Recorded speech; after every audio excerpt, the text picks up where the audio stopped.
From Time Warner Cable Field at Fox City Stadium in Grand Chute, welcome to the Division IV State Championship game of the WIAA State Baseball Tournament as the Johnson Creek Blue Jays get ready to set to face the Coleman Cougars.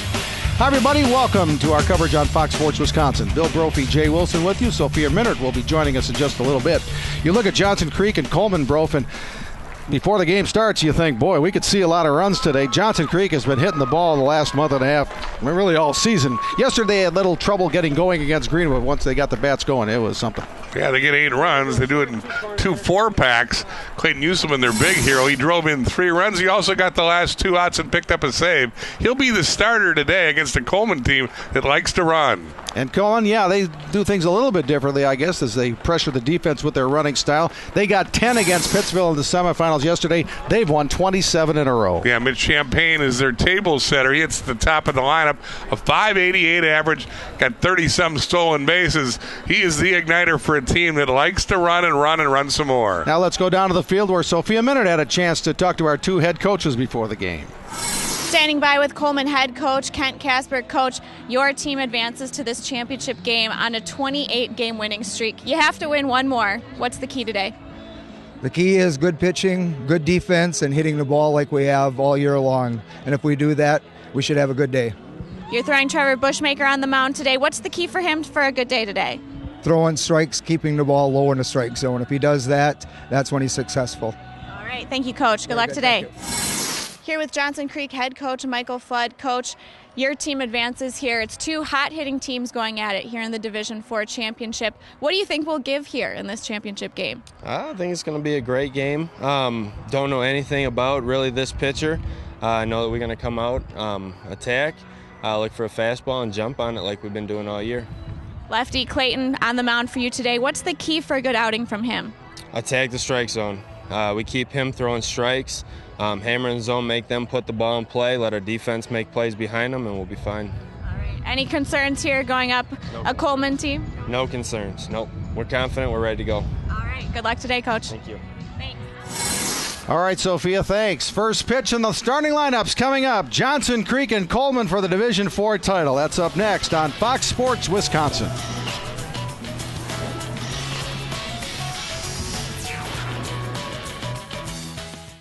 Today's WIAA event is brought to you by the Wisconsin Department of Transportation. You can change the future by driving safely in Wisconsin. Help turn over 500 annual deaths into zero. Zero in Wisconsin, a vision we can all live with. Rural Mutual Insurance, proud sponsor of the WIAA Sportsmanship Award. Citizenship, sportsmanship, and character. That's the WIAA Rural Insurance Sportsmanship Award.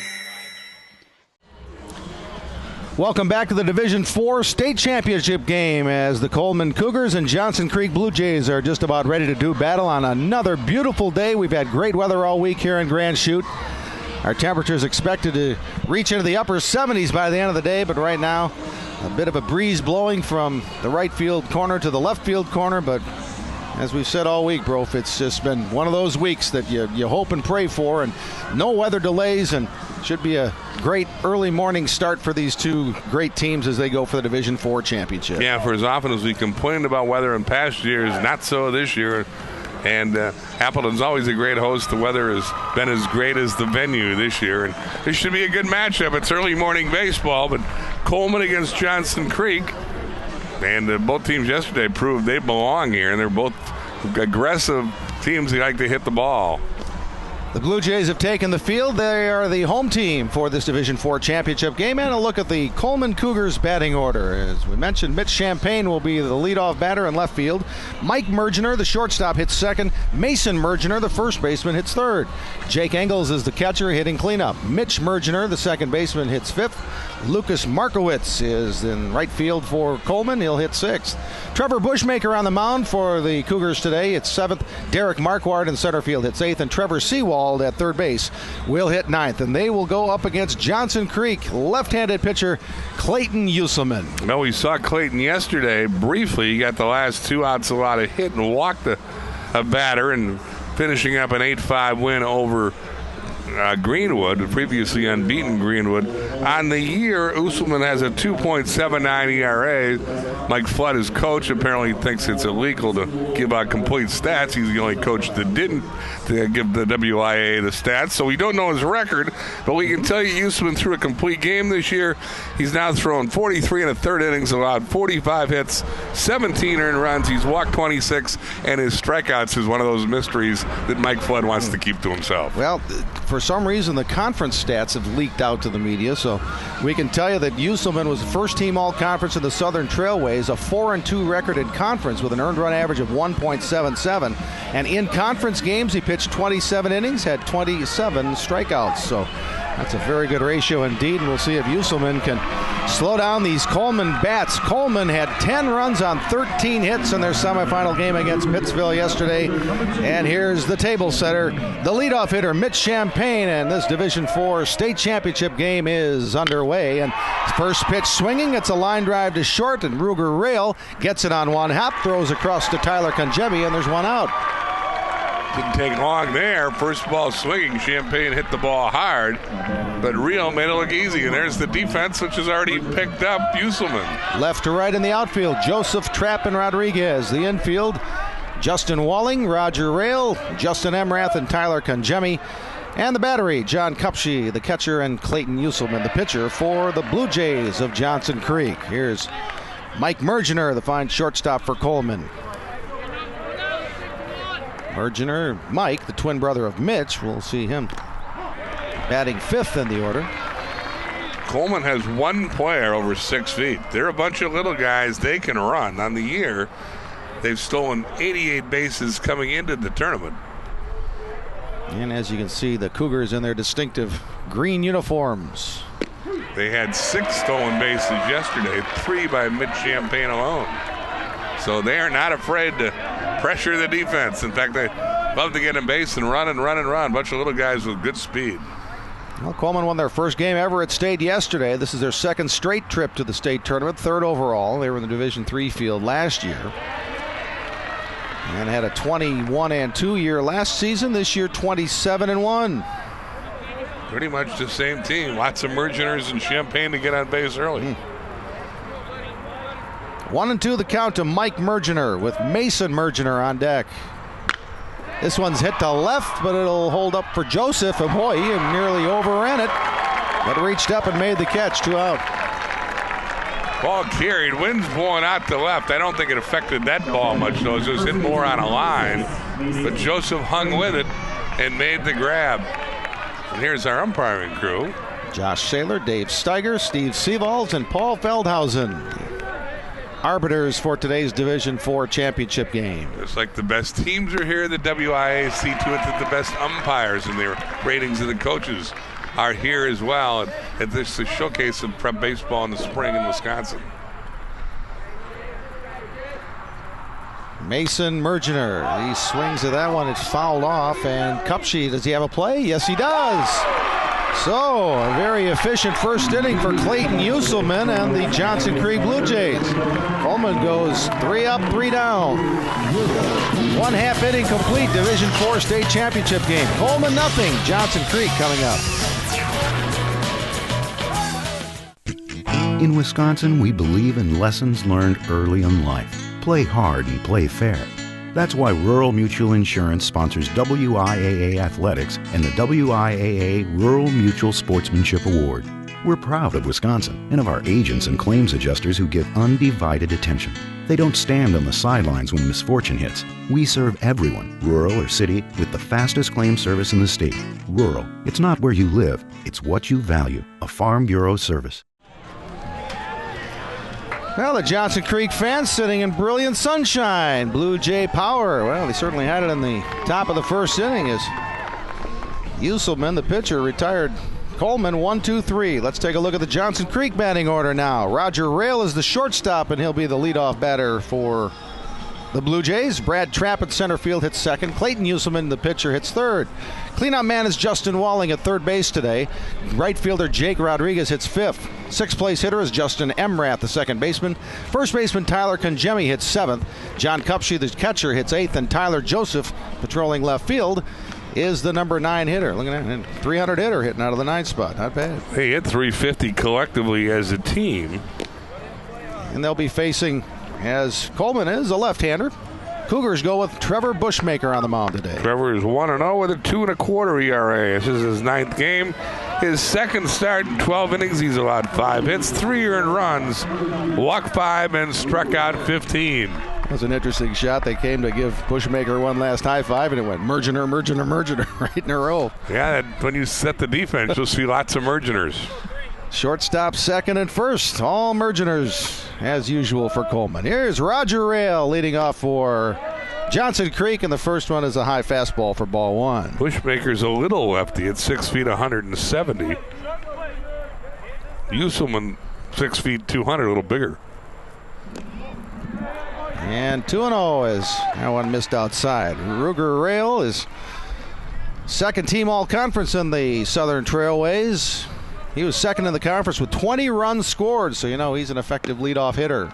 Gets on base a lot. Doesn't have an impressive average, but he's got 28 walks to complement a 241 average. So he does it a different way than Champagne, who hits his way on, ruled with great plate discipline, not afraid to work the count and get a walk. Well, that time Rail took a big swing and missed that one, so 2-2 the count to Ruger Rail.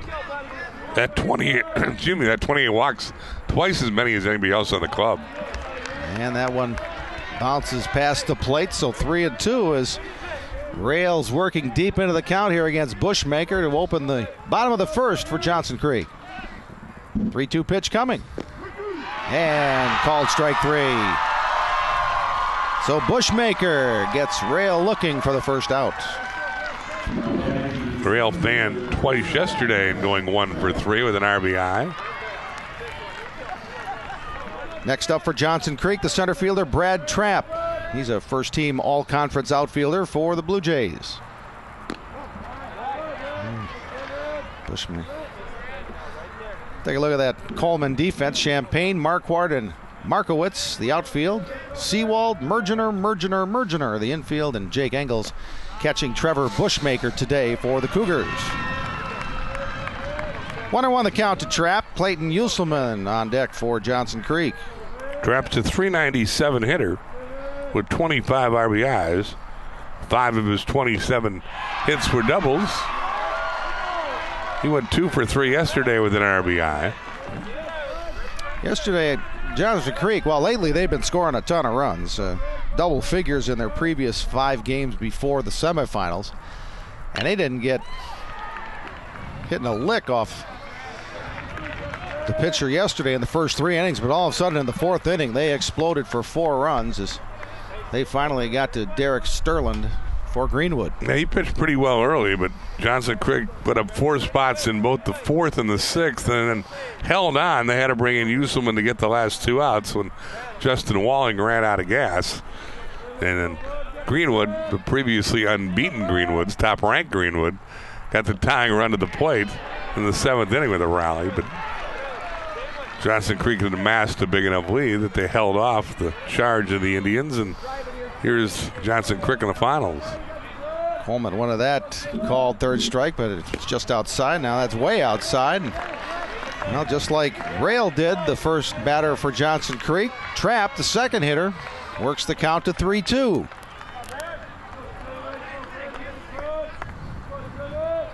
Well, he struck out Rail on a 3-2, but he'll walk Trapp with ball 4.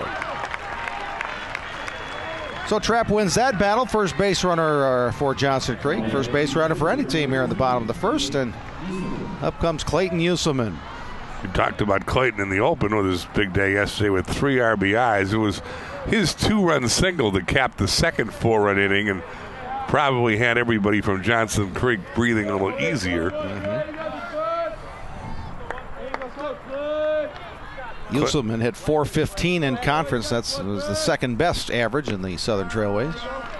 333 hitter overall with 7 doubles, a triple, and 27 knocked in. He's just a sophomore. Good-looking left-handed sophomore, Clayton Uselman.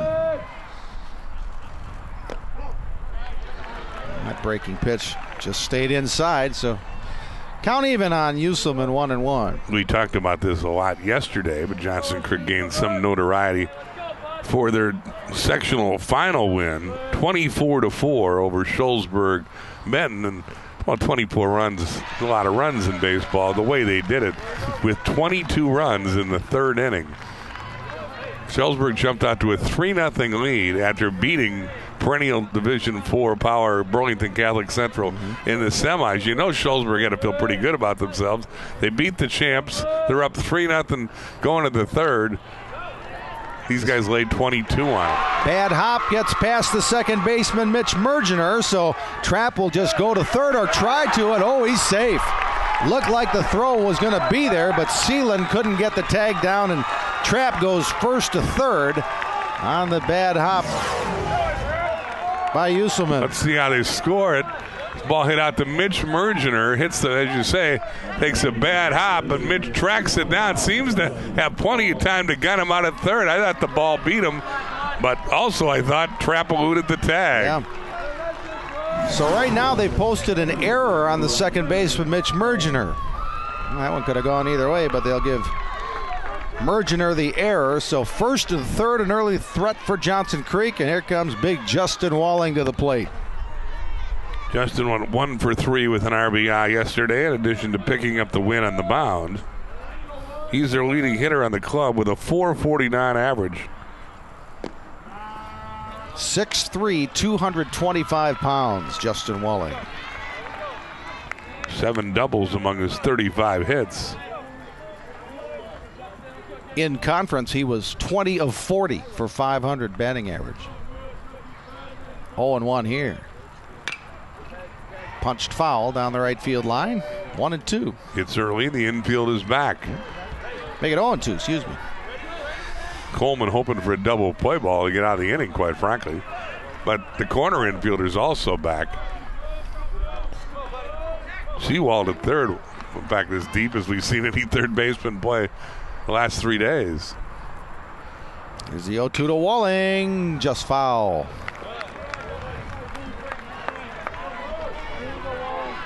Kind of a hazy sunshine here as we play early in the morning at Grand Chute. Yeah, the only weather issue here today is the wind's blowing out to the left pretty good. So you get one up into that jet stream, especially you're a big guy like Walling. Fly ball's got a chance to carry right on out of here. 0-2. Just tapped foul at the plate. But again, if you aren't a regular viewer of this tournament, this is a minor league ballpark, a big place, as you can see. There's the forecast. We give you everything. Wow. I didn't realize the forecast is for that nice. It's a beautiful morning, but it's the home of the Wisconsin Timber Rattlers, so it's a big ballpark with a lot of rooms in the gaps. Line drive up the middle, short hop to the shortstop Mergener, and they dropped the play at second. Mitch Mergener was going to get the out, but he just flat out dropped it. Trapp scores. Johnson Creek leads 1-0. Well, that's going to be a double play ball if Mike Mergener can come up with a hard hit ball. You can't fault Mike. This ball's stung. Gets out there and handcuffs Mike, yet he recovers, gets it to Mitch, who just drops the ball. So they don't even get one out. 1 run scores, and there's 2 on with 1 out, and Mitch Mergener has his second error in as many plays. So let's see if Johnson Creek can really bounce on this opportunity. Jake Rodriguez is the hitter, and starts out with ball 1. Rodriguez, a first-team all-conference outfielder in the Southern Trailways. And big swing and a miss. Johnson Creek was the second-place team in the Southern Trailways Conference. 9-3 record behind the champions Deerfield, and Deerfield kind of had Johnson Creek's number this year, giving them 2 of their 5 losses. But Johnson Creek is the team playing for the state title this morning. Well, Bushmaker has fallen behind a number of the Johnson Creek batters so far. Now it's 2-1. Coleman has been here before. We told you they played last year as a Division III team. This one's fouled off. It looks like it'll be just foul, as the right fielder Lucas Markowitz can't quite get there. And if you believe polls, Coleman is ranked number 3 in the state. Johnson Creek unranked. But it is Coleman that looks to be the team with the tournament jitters in this early going of the title game. Not the black-clad Johnson Creeks. This is Johnson Creek's third trip to state. They won the state championship at 2007. This one's popped up again on the right field side. First baseman Mason Mergener, and the wind blew it back fair. And Johnson Creek will get a wind-blown base hit from Jake Rodriguez, and the bases are loaded with one out. That's a tough play for the first baseman. And Mergener, this time Mason Mergener, goes back on the ball. As you say, the wind gets involved and takes it back into fair territory. So in between those three players, Mason and Mitch Mergener and Markowitz, the ball falls for a bloop single and the bases are loaded. Well, we can see that the... I don't think Mitch Mergener is going to be requesting a DVD of this first inning. No, give me the second one on. Well, we can see that the wind is blowing. I mean, the flags are pretty straight out in right center, but boy, that thing must have really gotten a push as Mason Mergener he overran that by 10 feet. Yeah, that's a tough play for the first baseman, though. Yep. And again, second baseman Mitch Mergener's got a better angle at making that play, but the wind, obvious factor. To the mound is Coleman coach Kent Casper, just to try to settle his guys down. I mean, you really can't fault Bushmaker. They haven't hit a ball very hard. 2 errors and the ball that should be caught should have had Bushmaker out of the inning. Yeah. Only 1 hit for Johnson Creek, but a couple of errors for Coleman. And a walk mixed in there, too. Here's Justin Emrath, the second baseman, and boy, opportunity continues to knock for the Blue Jays. Critical to take advantage here in the first. Emrath's a .339 hitter. Went 2 for 4 yesterday.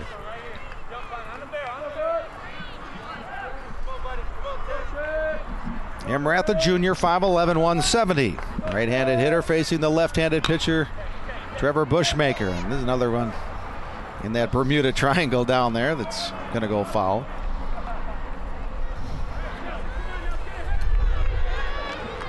Well, a shaky start for Coleman. The Cougars' only loss this year was in their opening game of the season, 4-3 to Freedom. They've won 27 straight games. Johnson Creek played a team yesterday that won 25 in a row. That's a bounding ball to short. Mike Mergener booted it, and everybody's safe. A nightmarish start for Coleman continues. Uselman scores 2-0 Blue Jays. Well, generally the team that makes the fewest errors wins, and it's tough to make 3 errors in an inning. My goodness. This one eats up Mike Mergener. Again, this looks like a double play ball. Mike's thinking that way, and in his haste to turn the double play, he boots the ball. So the bases remain loaded. Another run scores. It's 2-0. And here's Tyler Congemi to the plate. 7th man to hit in the inning, and there's only 1 out, and the bases remain loaded for Johnson Creek. Congemi, 6 feet 230. Yeah, he's a power source on this team with 9 doubles among his 19 hits coming into the tournament. He's knocked in 18.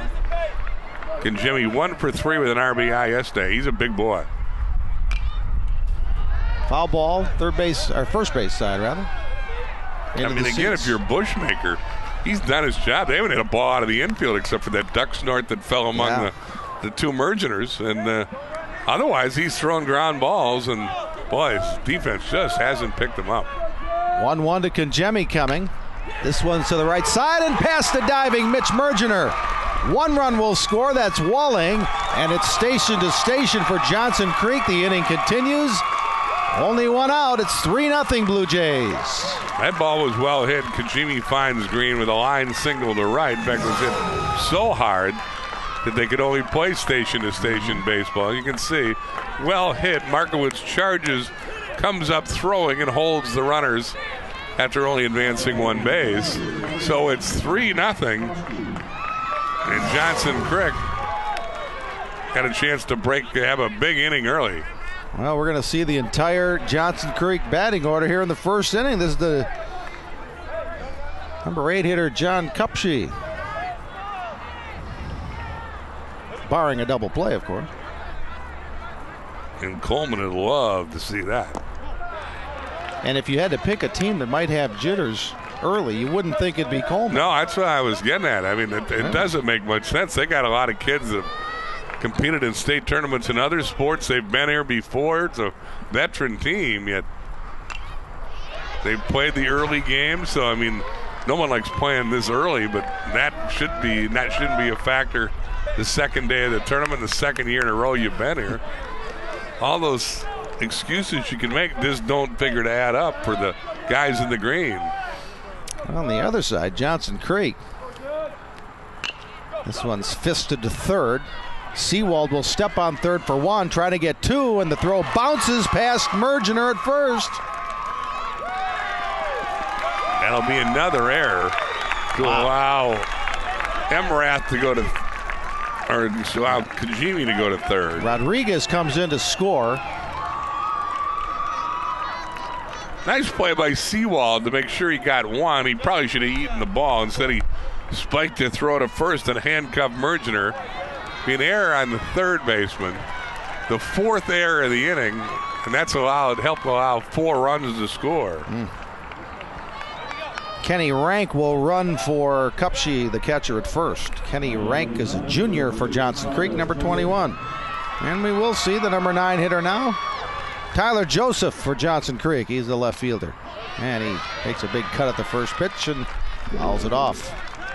4 runs, only 2 hits for Johnson Creek, but those 4 Coleman errors. Johnson Creek, the night they scored 22 runs in the third inning against Schulzberg, 17 of those runs came with 2 out. And another hit drops in front of Marquardt. Tyler Joseph RBI single, scores Conjemi, 5-0 Johnson Creek. They clearly understand the importance of the 2-out hit. Just psychologically, that hurts the other team so bad. I'm not a shrink, nor do I play one on TV, but I think I can tell you Coleman's already psychologically wounded. Well, without that 2-out base hit. You're an expert on human nature, I know that, and I think you read that one properly. Top of the order, Ruger Rail up. He started the whole thing with a strikeout. Yeah. One of the few guys that haven't reached for Johnson Creek in this game. I think the moral of the story is you got to put the ball in play. Yep. Make them field it, especially now. Because they got the yips. And they got 4 errors to prove it. And that big old scoreboard in left field. And they're not out of the first inning yet, Coleman. First and second, 2 down. 2-1 the count to Ruger Rail. He gets called Roger about 1 million times a week, but it's Ruger, R-U-G-E-R. We are speculating he's the first Ruger to ever play in these state baseball tournaments. They're not booing Jay, they're shouting Rug. Saying Ruger, okay.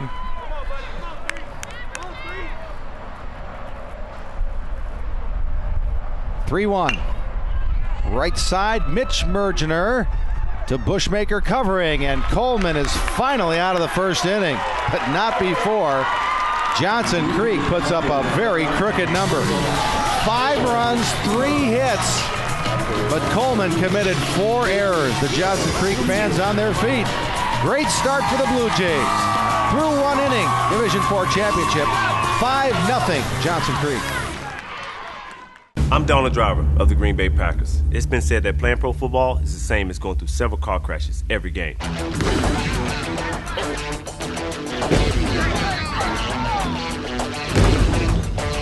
So it's no wonder why I always protect myself with a seatbelt whenever I'm on the road. Because even though I can take a hit from a D-bat, I'm not about to take one from you. Don't take the hit. Don't get the ticket, because you will get pulled over for not wearing a seatbelt. Buckle up and let's achieve 0 deaths on Wisconsin roads. Great start for the Blue Jays, rough start for the Cougars. 5-0 Johnson Creek as we head to the top of the second inning. Let's bring in the third member of our broadcast team who's down on the field with us, Sophia Minard. Good morning, guys. Coleman Cougars, they are the guys in green, and they've got something green in their pockets, too. Bat boys for Coleman, Casey and Colin Casper. were, out in the field and found some 4-leaf clover. So they thought, hey, we know some guys who could use a little luck. So they recruited mom and grandma, and they laminated these cards. So each of the Coleman baseball players has these laminated cards. They say, good luck, CHS baseball. They got on the bus with the team at sectionals, went around, passed out all the cards to all the guys, and they loved it. They said, hey, this is what we need. So they may want to give these clovers an extra rub in the dugout as try to dig themselves out of this 5-run hole. They may want to put a couple more cards in here in the second inning. Luck certainly wasn't on their side in the first. But again, this Coleman team can hit the ball. We've seen that. Their stats indicate that. They've had 430 collectively as a team. You don't want to get down 5 after 1 inning, but they got 6 frames to go to get those runs back. Jake Engels will lead off for Coleman. They went down 1-2-3 against Clayton Usselman in the first inning. Jake Engels, Mitch Mergener, and Lucas Markowitz, the scheduled 3 here in the second. Never hurts to have good luck on your side, though. Yeah. It never hurts to play good defense either. If you're playing baseball, if you're driving down the street, good luck never hurts. Yep. And certainly to win a state championship, you have to have some luck along the way. You can be the greatest team in the world, but there's going to be occasions when you need a little help. Well, let's see if Coleman can battle out of this 5-0 hole. Usselman bounced that one in. And it's 2-2. Kent Casper is the head coach of Coleman, his 17th season, and he wanted to say hi to some folks watching online on FoxSportsWisconsin.com in Utah. His daughter Amanda and grandsons Ethan and Colin are watching us in Utah this morning. So it's an hour earlier, right? The Mountain Time Zone. That first inning might have caused breakfast to get up. Here's Kent. He says hey to everybody in Utah. 239 wins for Kent Casper in his 17 seasons. This one's popped up. It'll carry to the outfield. Brad Trapp will have to come into shallow center field, and he makes the catch. 4 up, 4 down for Coleman as Usselman is dealing early. Under WIAA rules, Usselman can only pitch 6 innings in this game. Then his eligibility will have elapsed, and they will have to use another pitcher. But as you say, he looked pretty good early. Yeah, he's been pretty efficient, too. Coleman's hadn't looked at all that many pitches. First pitch to Mitch Mergener is a little high, ball 1. Usselman threw 2/3 of an inning yesterday, allowed the 1 hit as we told you about, but they round that 2/3 up eligibility-wise into a full inning, and thus he has 6 available to him today. Here's Mitch Mergener, who's the Coleman second baseman. He had hernia surgery before the start of the season. He only got going in early April for baseball. He was 6th at the state wrestling tournament. Second straight year he had qualified for state. He was a runner-up at wrestling in 2011. Mitch and Mike Mergener are seniors. Mason is a junior. And Mitch and Mike are twin brothers. And that's today's installment of Know Your Mergeners. Ball 4 as it hops off the glove of Kupchian back to the screen, but Mitch Mergener will only get to first. All right, let's see if that Coleman running game gets going, although they're down 5. That may change their outlook on things a little bit. Lucas Markowitz, the right fielder, steps into the batter's box. Coleman, the champions of the Marinette and Oconto Conference, 10-0. 5th conference title under Kent Casper.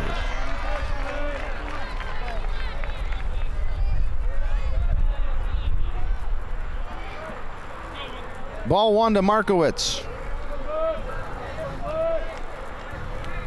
Mitch Mergener with a modest lead over at first. He's not going anywhere, and that one's right there for strike 1 on Markowitz. The one thing the 5-run deficit does, it probably nullifies your running game. Coleman, as we said, not afraid to run. They're 88 of 89 in stolen base attempts coming into the tournament season.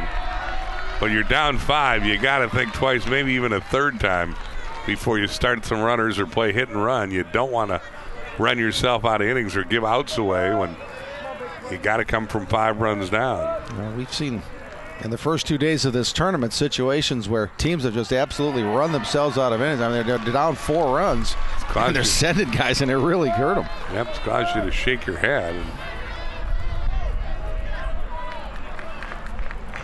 You just can't give away outs. Clayton Usselman does not want to walk this guy. Well, that didn't there. Strike on the outside corner. Markowitz would love to get a rally going with one out here as Mergener took a walk with one out. And now a pretty important 3-2 pitch coming, and Markowitz swings through it, strike 3. Oh, and they nearly got Mergener off first base. The Cupsy just showed you there. He can throw. Yeah. And he, as you say, he almost got Mitch Mergener leaning. Trevor Bushmaker, the Coleman pitcher, now up. First pitch swinging, pops it straight up near the pitcher's mound, and the first baseman, look at the big guy, Tyler Congemi, diving over the mound for the third out. He might have tripped on the rubber, but most importantly, he made the catch. Another pretty easy inning for Usselman. Well, there are big smiles on the Johnson Creek team. They love the effort by big Tyler Congemi, the first baseman. Well, Coleman gets his first base runner, but Mitch Mergener with a one-out walk. He's stranded there. And Usselman goes through the first 2 innings without allowing a hit. We continue to the bottom of the second of our Division IV championship game with Johnson Creek still leading 5-0. I'm Donald Driver of the Green Bay Packers. It's been said that playing pro football is the same as going through several car crashes every game.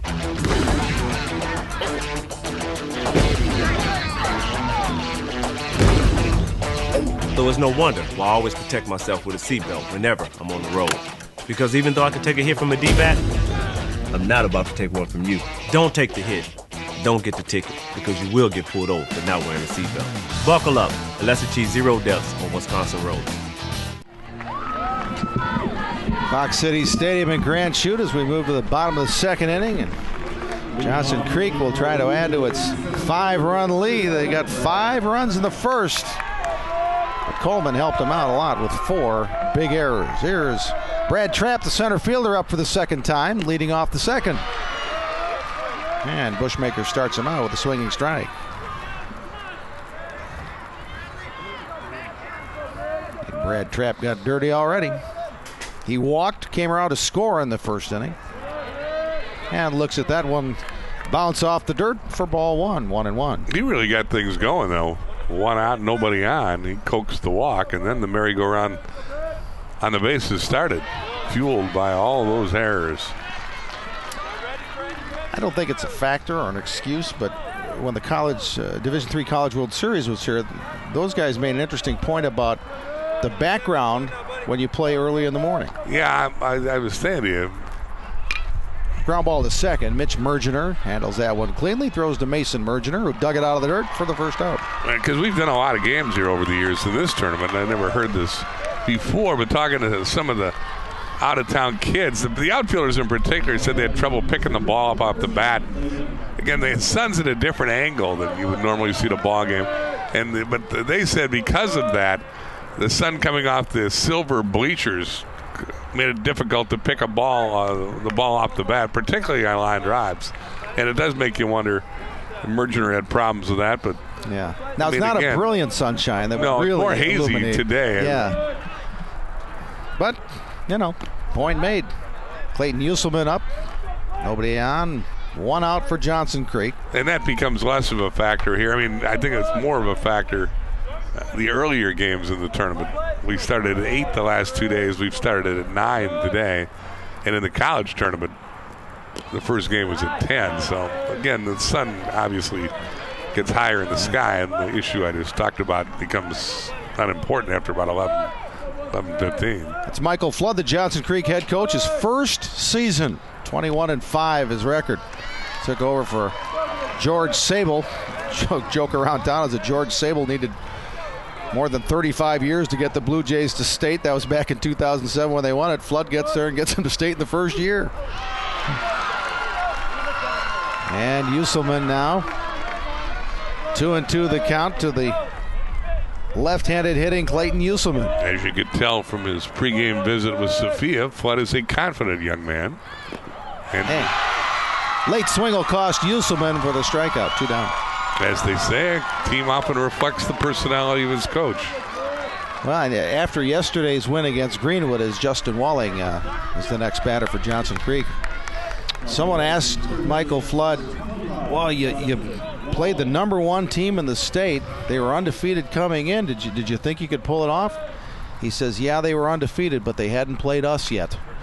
And that gives you an idea of the mindset of Michael Flood. And as you say, that goes down the whole roster. And boy, I tell you what, confidence has worked for them, no question. They're playing for the state championship. Yep, they got the #1 team in the semis. They got the #3 team today, and they're up 5 runs here in the second. Walling watches that one go outside to even the count 1-1. Justin Walling, the senior infielder and pitcher, second team all-conference, as the conference teams were announced recently for the Southern Trailways.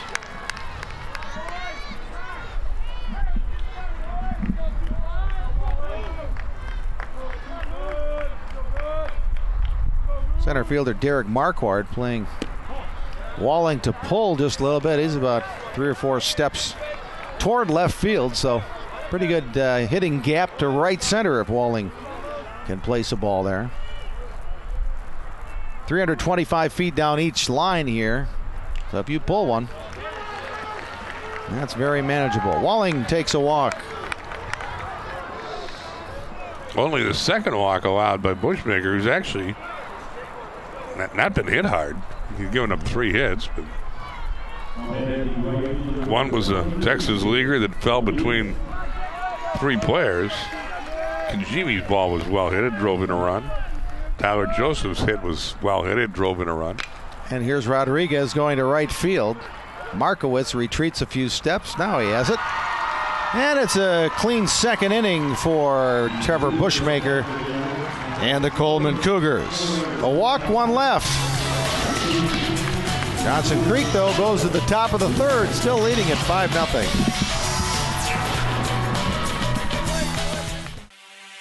From the gridiron to the hardwood,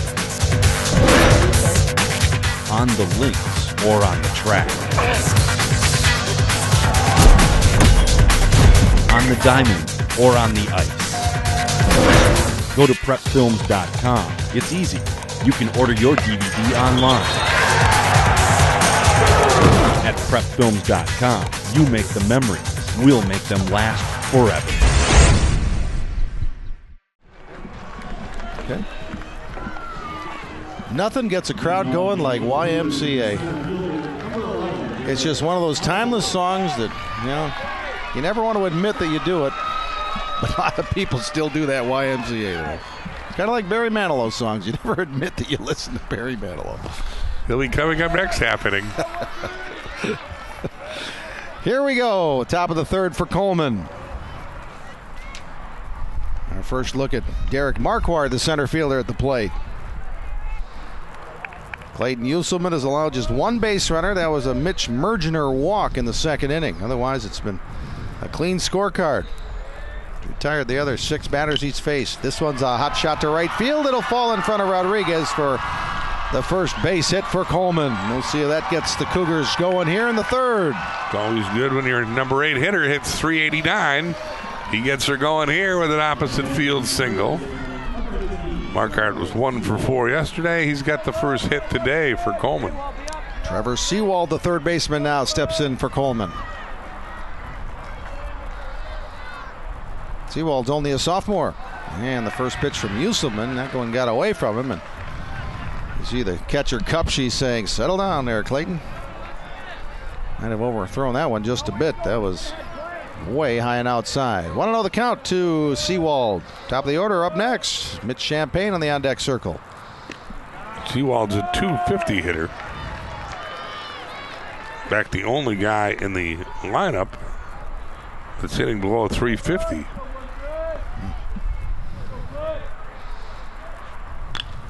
Right field, that's going to drop in for a hit.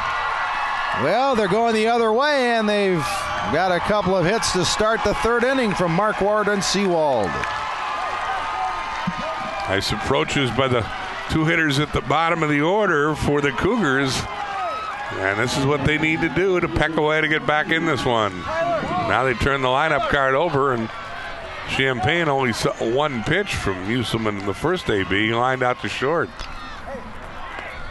Now Coleman's a team that won't intimidate you from their physical presence, that's for sure, as Champagne follows it back. They've got 3 guys on the roster. Well, they have one guy who's 6'2", J.J. Grisho, who's not in right now, but 2 guys that are 6 feet, and the rest of them are under 6 feet.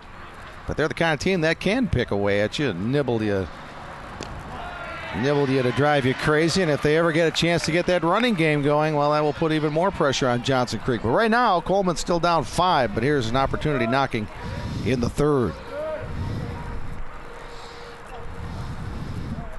Champagne trying to keep the line moving, and 2-1 the count. Champagne with 11 doubles, a triple, and a homer among his 46 hits. Again, he's a .500 hitter. In conference, he hit .564, in fact. Had a triple yesterday and stole 3 bases, so that tells you he can run. And we found out firsthand yesterday he can run. And Musselman missed with that one. 3-1, so one more ball and the bases would be loaded. Mike Mergener waiting on deck. Musselman trying to gather himself on the mound. Here's a critical pitch here in the 3rd inning. Strike called inside corner. Good pitch there by the left-hander.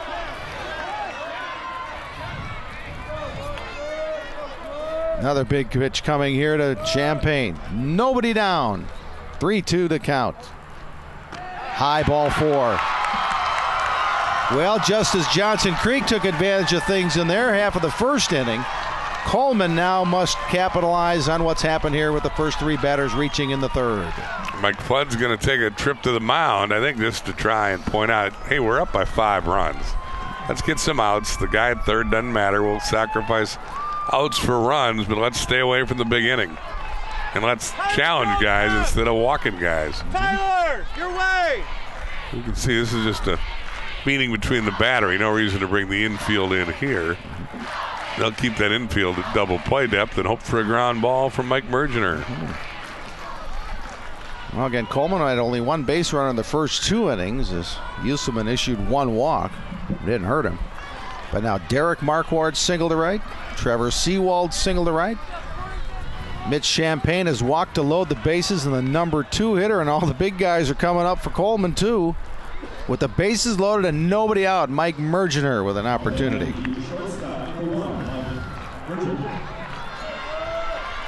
Mike Mergener, Coleman's such a great wrestling community. Mike Mergener was 2nd at the state individual wrestling tournament at 160 pounds. And he held up his swing, but it's called a strike. 0-1. Mike is a .481 hitter. Leads the Culver, 2nd to Champagne in doubles. He's got 10. Has knocked in 27 runs. Hit to left. Joseph to his left. Makes the catch. It'll be a sac fly as the throw gets past the cutoff man and now past the catcher. So everybody moves up another base for Coleman. Well, a costly tactical error puts 2 runners in scoring position with only 1 out. No, that's just lazy baseball, quite honestly. They catch a break when on the first pitch, Mergener sends a can of corn to left. The only runner who was tagging was the guy at 3rd, Marquardt. He scored easily. The other 2 runners had no intention of tagging, and nobody cut the ball off. It was a bunch of guys looking at each other, and the ball went all the way to the screen, allowing the 2 base runners to take a free base. So Marquardt scores the run. Seawald's at 3rd, and Champagne's at 2nd after the sac fly by Mike Mergener. First error of the game for Johnson Creek.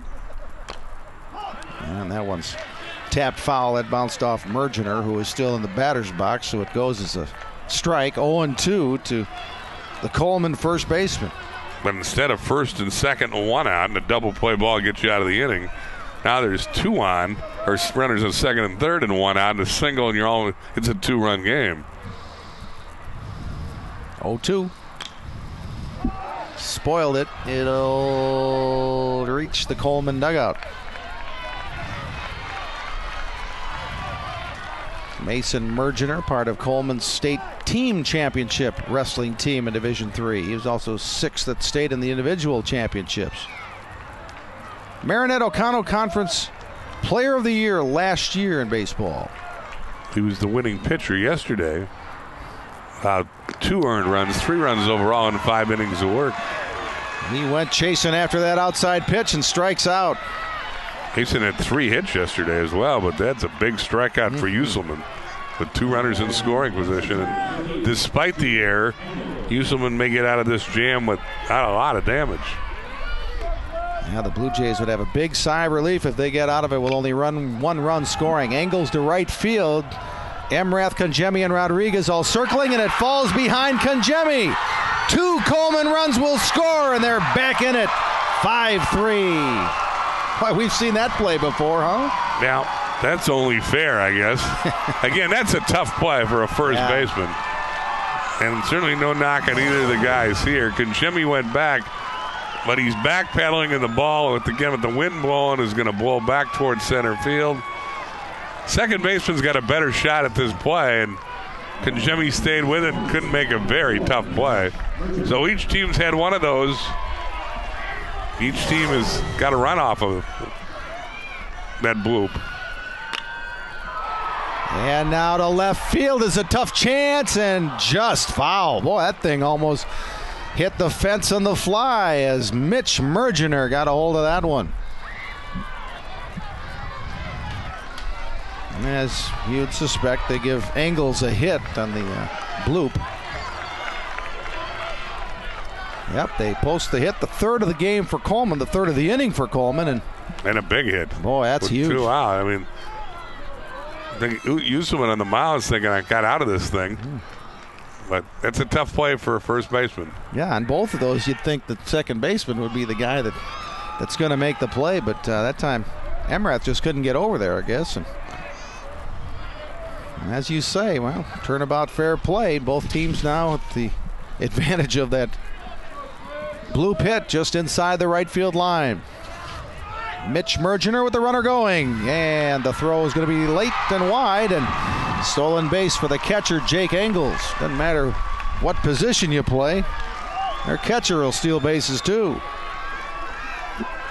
Well, that's what happens when you're not 5 runs down, you're only 2 runs down. You can activate those horses in the stable and let them run.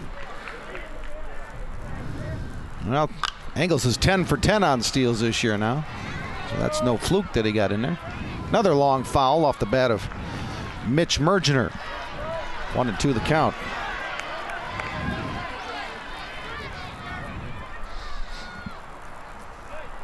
There's Jake Engels. He too a wrestler. 3rd individually at state this year.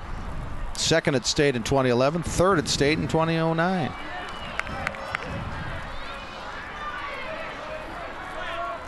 Coleman is right back in it with 3 so far in the 3rd. There's 2 out. Another hot shot pulled foul. Look out. I'll tell you, those are great seats, but you have got to have your head in a swivel and make sure that you know where that ball is at all times. Mitch Mergener was 1 for 4 with a couple RBIs yesterday. He's a .433 hitter. Well, Coleman capable of the big inning. They scored 4 in the 2nd, 5 in the 6th yesterday. And they're still in business with 3 in here in the 3rd. Al Uselman got Mergener on the high swinging strike, and the 3rd inning finally over, but Coleman with new life. They break through for 3 runs on 3 hits. Runner left. You go to the bottom of the 3rd, and it's a whole new ball game. Johnson Creek 5, Coleman 3. Hey, great party. Oh, thanks. Here you go. 1 hamburger, medium well. This is well done. No. That's medium well. What? Are you calling me a liar? This thing is practically burned. That's it. You're not going to come to my house and tell me how to cook a hamburger. I don't really... You wouldn't do it there. You gotta be crazy. So don't do it here. Sportsmanship. It's up to you.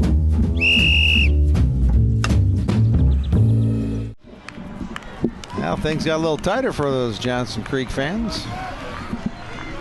Still leading 5-3 of the Blue Jays, but they come to bat here in the bottom of the third inning. They're the home team, obviously. And they're going to send their 6, 7, and 8 hitters, Amrath, Congemi, and Kupchi, to the plate to face Trevor Bushmaker.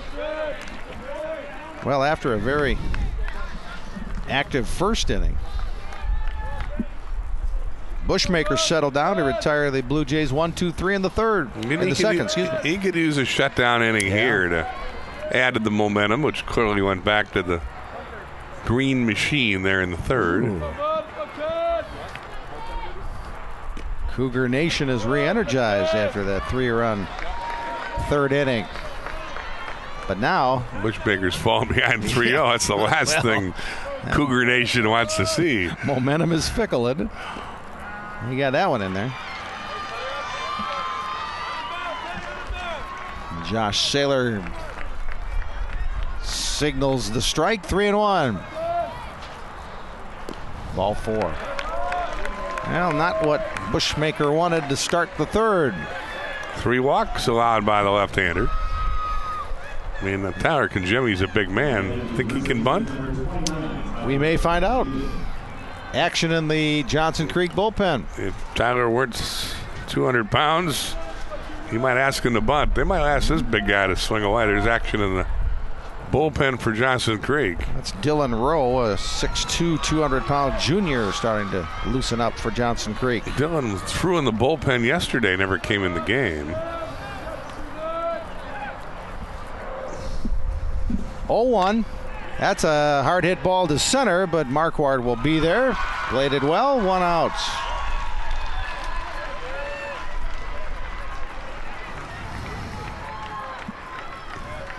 So Amrath flies out to center, and Tyler Congemi will come up. He had a hit and an RBI his first trip up for Johnson Creek in the first, as the Blue Jays scored all 5 of their runs in that first inning.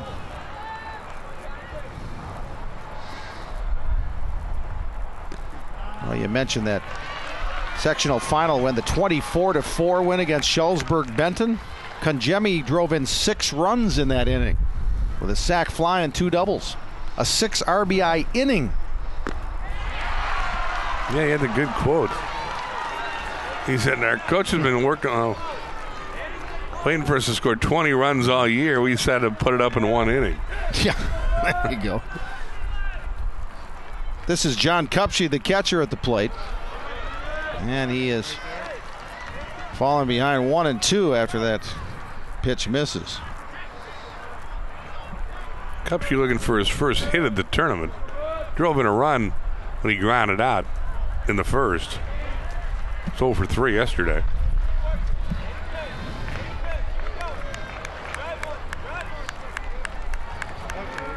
Well, Deerfield has put up some big numbers offensively before.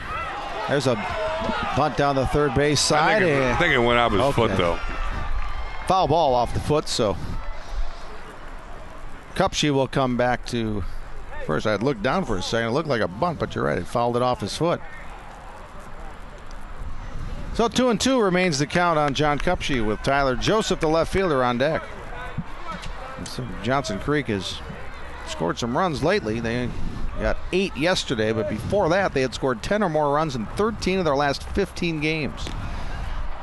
And the only 2 times in those 15 games they didn't score 10, they lost 8-7 and 5-1 to Deerfield. Yeah, they can hack. Mm-hmm.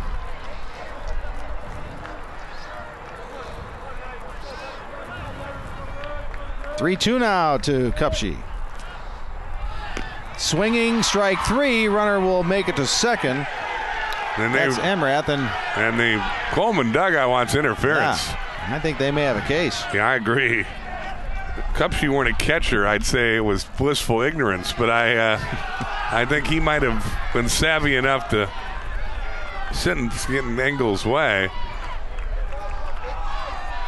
Here it is again. Ken Inker bolted out of the dugout. Runners moving here. That's strike 3. Oh, boy. I think that's interference. That's a tough throw if he tries it, I'll tell you that.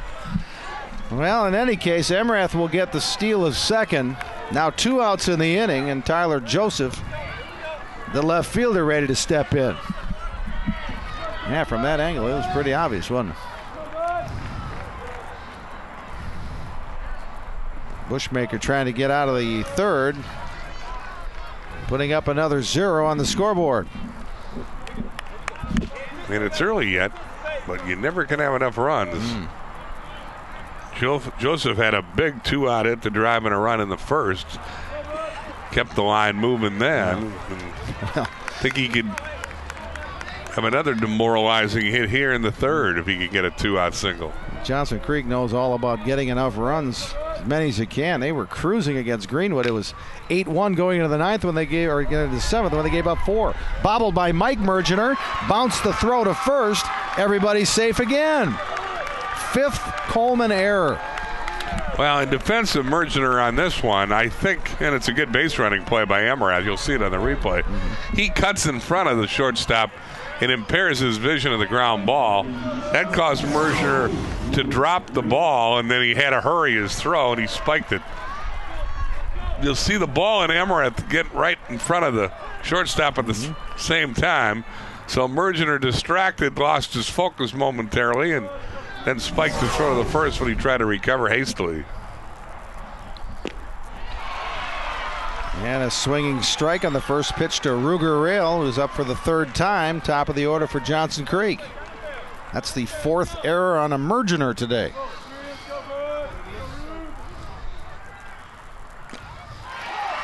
Just a piece of it for Rail. And he's quickly in the hole, 0-2. Yeah, 2 on the second baseman and 2 on the shortstop. Yeah.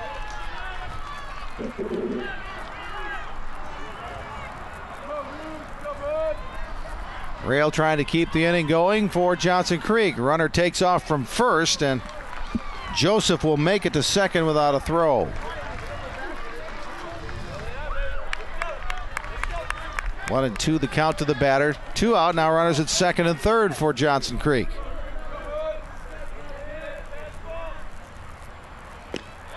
And Bushmaker gets him swinging. Well, that's a big development for Coleman, as Johnson Creek had a couple of guys on, but they escape without giving up another run. So we go to the top of the 4th. Division 4 championship, Fox City Stadium in Grand Chute. Johnson Creek still leading Coleman 5-3.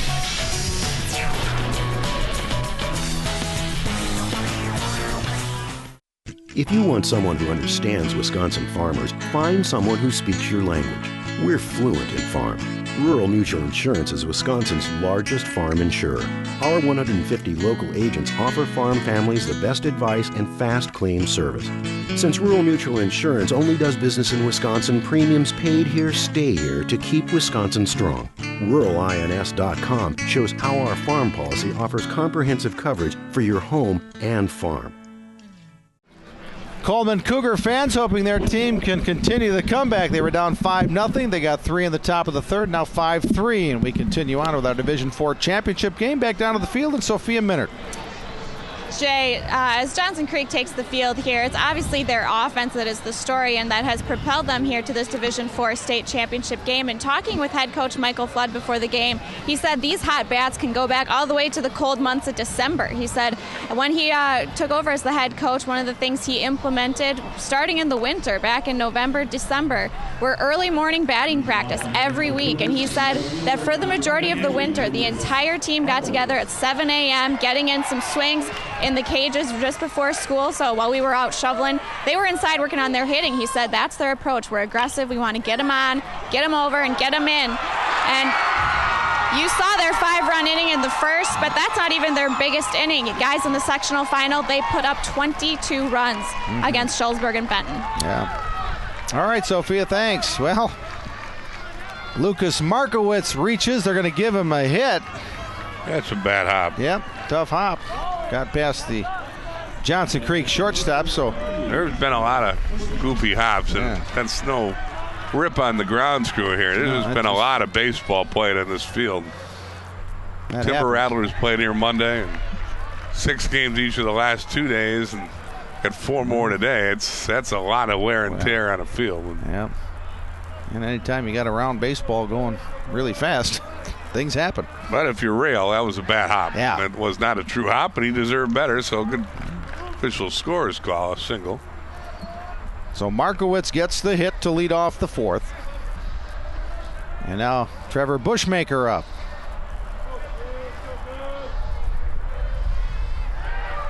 Again, they'll chase Markowitz back. Big cheer for Markowitz earlier on the scoreboard. They were showing the winners of the WIAA Scholar Athlete Awards for this year. And Lucas Markowitz, one of the winners of that prestigious honor, came up on the scoreboard and got a big cheer from all the Cougar fans. Now Yuselman getting a little hot water here as he's given up a hit, and now 2-0 the count to Bushmaker. And that one's in there for a strike. Trevor Bushmaker is the only left-handed thrower on the team. Throws left-handed, bats right-handed.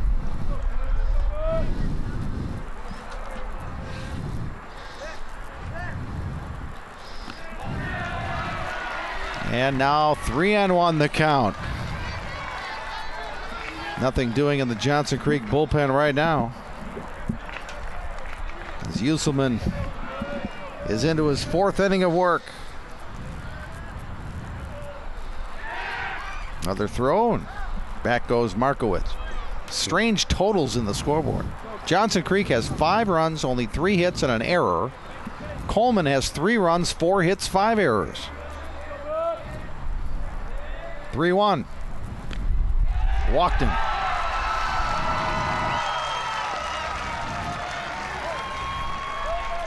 And all of a sudden, that's the tying run at first base for Coleman.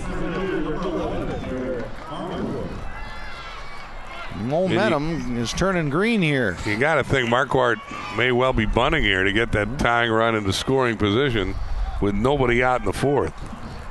Conference at the mound between the catcher Kupshi and the pitcher Yuselman.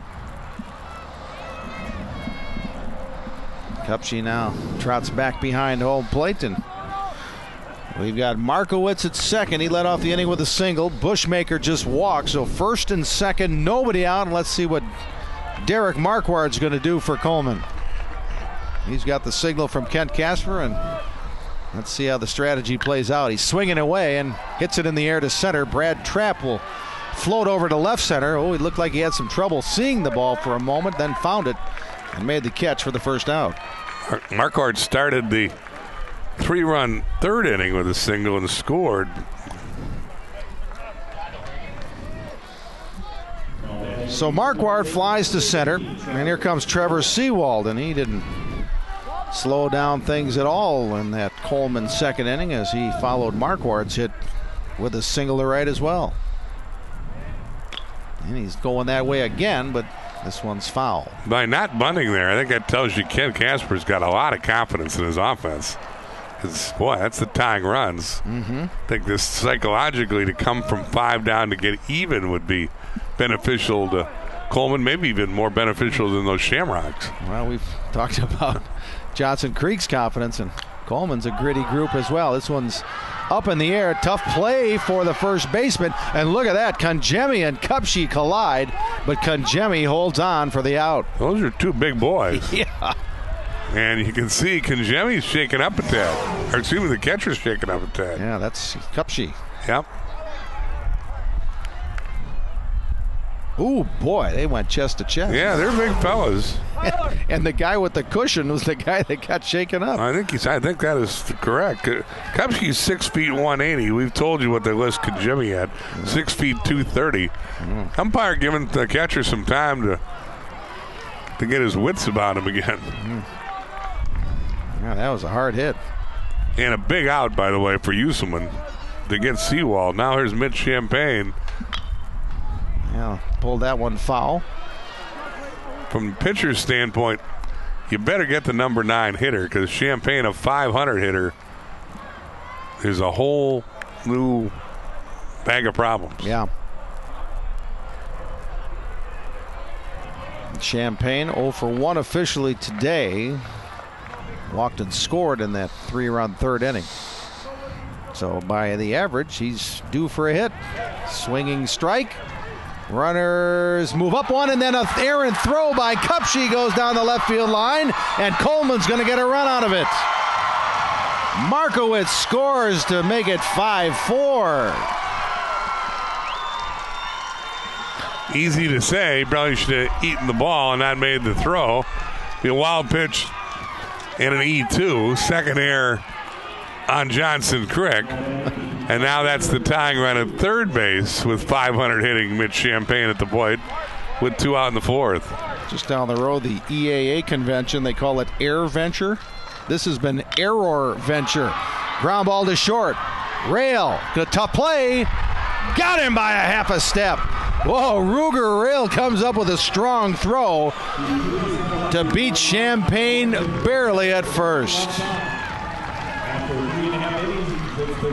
So Johnson Creek gets out of it, but not before Coleman gets another run. The Cougars now within 1. Johnson Creek comes to bat in the bottom of the fourth. The Blue Jays are still leading, but now it's 5-4. I want you to follow the tip of my finger with just your eyes.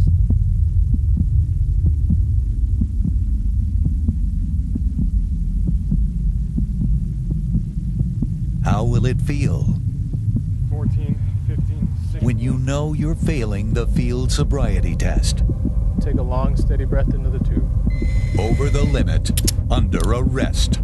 Drive sober, and let's achieve 0 deaths on Wisconsin roads. Kent Casper's Coleman Cougars are clawing back into this one. They were down 5-0 after 1 inning, but 3 in the third and another 1 in the fourth, and it's 5-4 as Johnson Creek comes to bat in the bottom of inning number 4. Johnson Creek has not had a hit since the first inning. And the first pitch from Bushmaker to Brad Trapp. Coleman with 5 errors, Johnson Creek with 3. Fouled off by Trapp. 1-1 the count. Closing in on a potential Division IV record, although a dubious one it is. McDonald Central, most errors in 1 game in a Division IV state tournament. McDonald Central in 2010 had 7 errors against Catholic Central. Coleman right now with 5. And we'll look out. That'll reach the seats, and everybody's okay, it appears, in the Coleman cheering section. The all-time record, any division, for errors in 1 game at state. Union Grove in Division I, Westby in Division II. They committed 11 errors in 1 game. Union Grove did it in 1952. And the 65th WIAA state tournament. There's Michael Flood. Went to college at UW Platteville. So the 60th anniversary of that that mark for most errors in 1 tournament game. I'm sure they'll be celebrating that at the reunion here this summer. Oh boy, folks must be about 78 years old. I'm sure they're thrilled. That's that you brought that up. Yeah. Union Grove, the home of the Great Lakes Dragaway. Remember Broadway Bob? Oh yeah. Who knows? Maybe Broadway Bob is in that one. And ball 4 to Trapp. Second time he's worked a walk against Bushmaker. That's the 4th walk allowed by the left-hander. Oh, those lead-off walks. Those guys have a tendency to score at a high percentage. We'll see what happens with Trapp as he's on first with nobody out. And Clayton Uselman, the pitcher, up. Mike Flood did not bunt last inning when the leadoff man got on. That was Konjimi. Let's see if he has his number 3 hitter bunting. He's still thinking big innings, I guess. Mm-hmm. I think I'd be thinking adding on. Because I don't think 5 runs wins this game. Yeah. Want to know the count to Uselman? Obviously, he helps Uselman hits the gap for an extra base hit. Clayton again 2 for 2 yesterday with 3 RBIs. He had a double in that game against previously unbeaten Greenwood. Uselman wants to hit the gap, but that time Bushmaker hit the corner for a strike. 1-1. That one sails high. 2-1.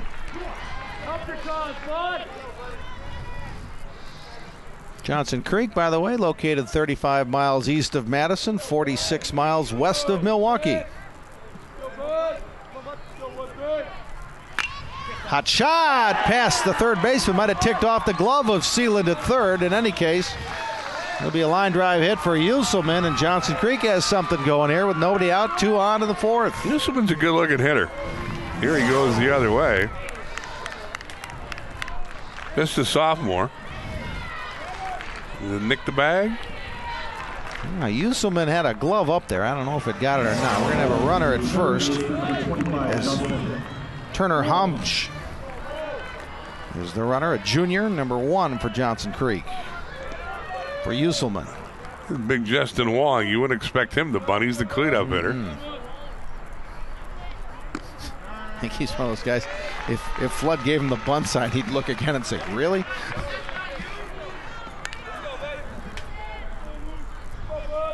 But we'll see. 5-4 Johnson Creek. Blue Jays with a threat here in the bottom of the fourth.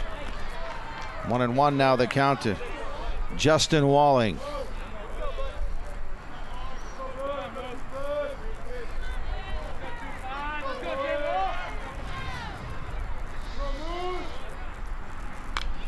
This one's fouled back, so 1-2 the count to Mr. Walling.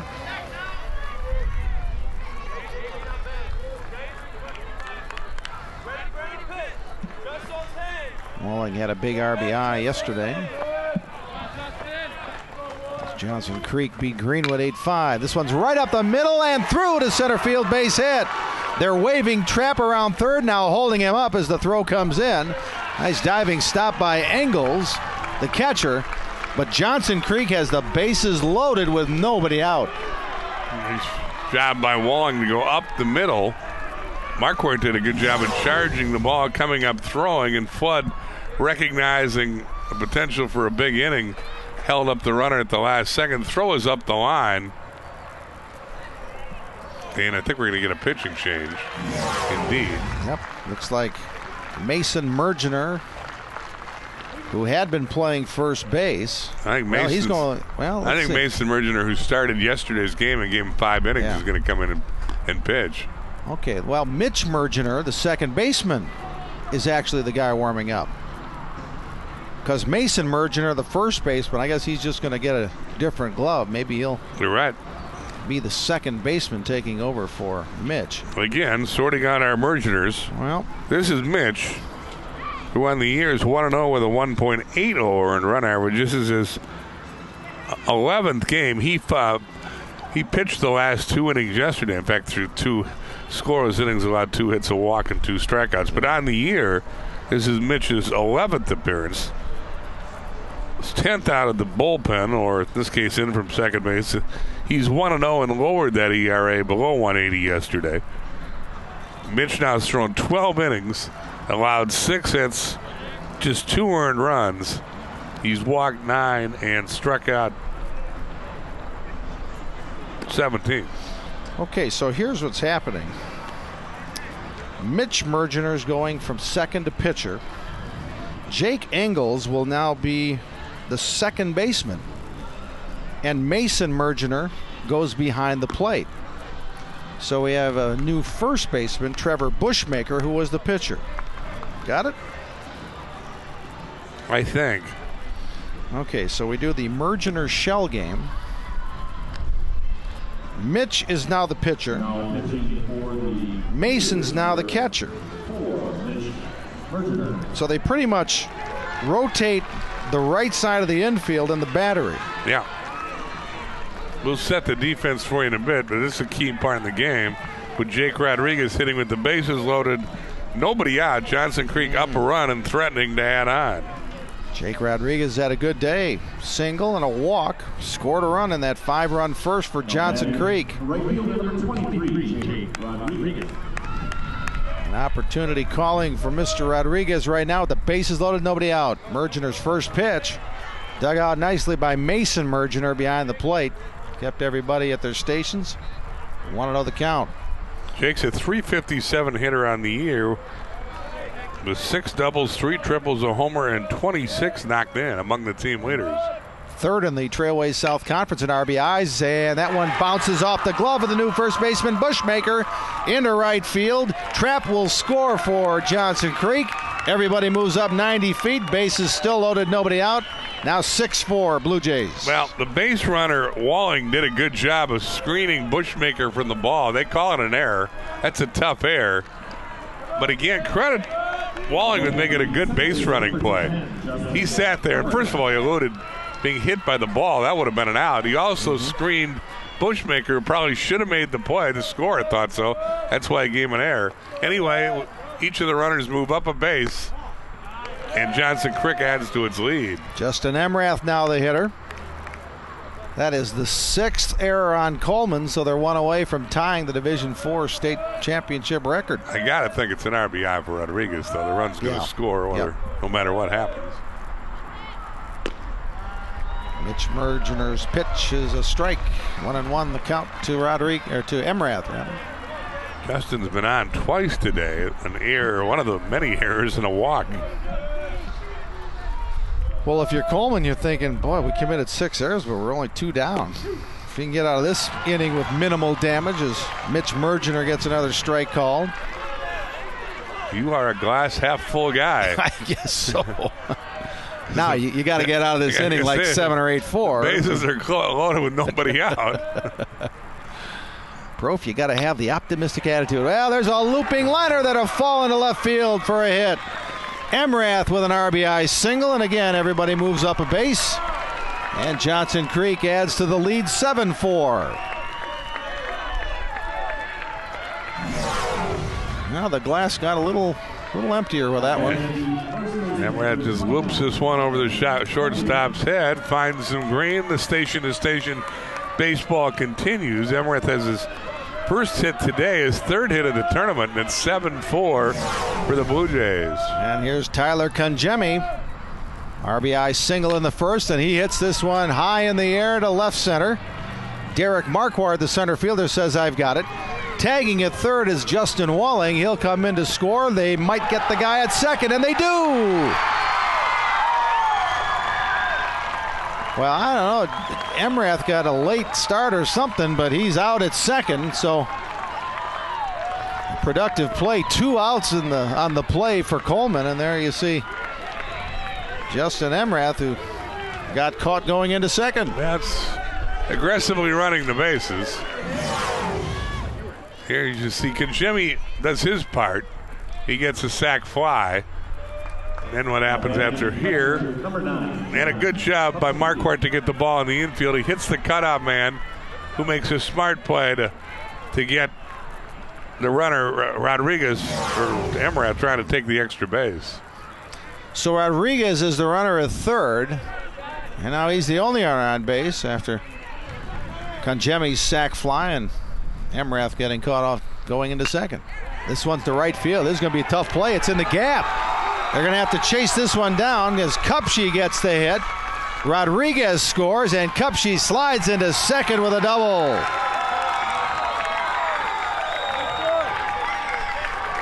John Kupche, the catcher, keeps it going for Johnson Creek. 4 runs in the inning, 9-4 Blue Jays. Second RBI for Kupche, and again, 2 out hits are killers. And look at here, back to a 5-run lead. Big hand for Kupche as the runner comes in for him. So all that work that Coleman had done to chip away at the lead goes away in a hurry, as Johnson Creek punches 4 hits and a walk and an error. Here's Joseph. Tyler Joseph, the number 9 hitter for Johnson Creek. 3rd time he's been up already. 3rd time through the order for the Blue Jays. We're only in the bottom of the 4th.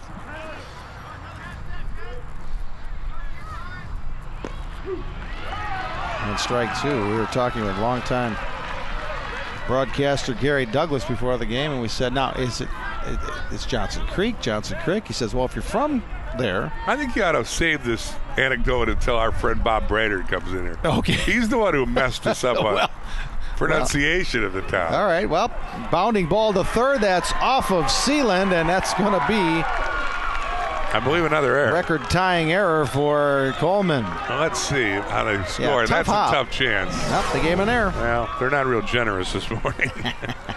They had to get up early. Yeah, that was a tough play. Yeah. But I think you have to give him an error. Yeah. 7th error for Coleman. Ties a Division IV record. And we're only in the 4th inning. Oh, boy. Yeah. And here's Ruger-Real, who's had a tough day. He's struck out twice and grounded to second. He's the only Johnson Creek player not to reach base today.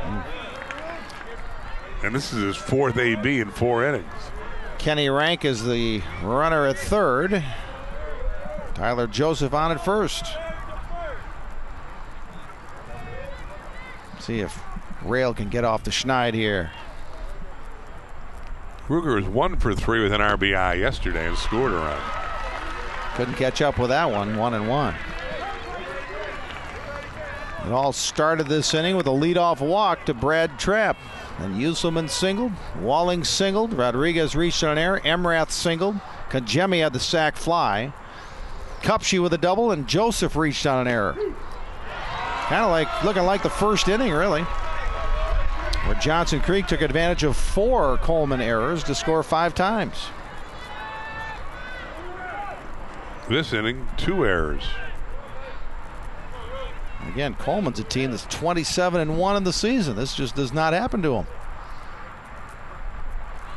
Runner going from first, and Mergener with that high pitch not able to even make a throw, so give Joseph a steal of second.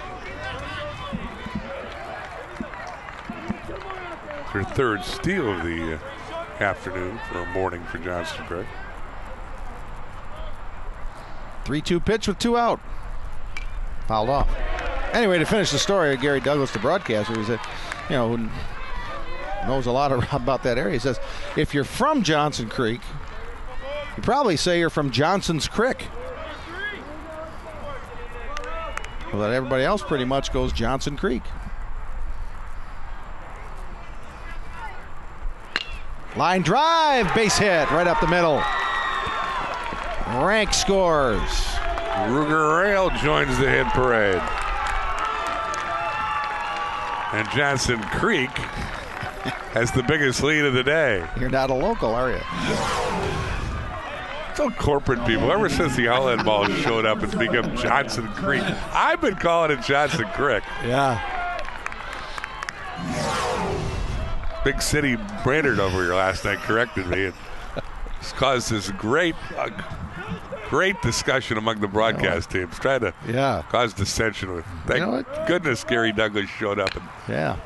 Another hit to right. This time Brad Trapp gets the RBI single, and it just keeps on going for the Blue Jays.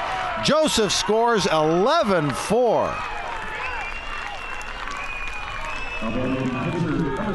Well, Trapp just hit a shot under the glove of Bushmaker, the first baseman, and another run came home. Good effort by Trevor. They just couldn't get it. Now Clayton Uselman is up. He has a hit in 3 trips. He's got on a couple of times, and then his position has scored 2 runs as the runner has come in to get the Johnson Creek pitcher once he reaches. Boy, these guys really are a perfect example of hitting being contagious. They just score in bunches. Well, they did that yesterday, remember? Yeah, that's what I was just going to say. They get 4 in the 4th yesterday, 4 in the 6th yesterday, boom, 5 in the boom, 1st boom, today. boom. And then it was one right after the other when they finally got on the board in the 4-run 4th inning yesterday. Yep. Now, certainly it doesn't hurt when the other guys are kicking the ball around, making 7 errors, but once these guys get her going, they do keep the line moving. Yeah. Well, yeah, you think about that. You've got and another wild pitch, and Mergener can't find the ball. Let's see if the runner will try to round third and come in. No, he'll hold up. That's Rail. Thought about it, but Michael Flood will hold him. He might have scored. Yeah. I mean, he was about a third of the way down the line, and Mergener still hadn't found the ball. But safety first, I guess, when you're up by 7. Single here gets you up by 9.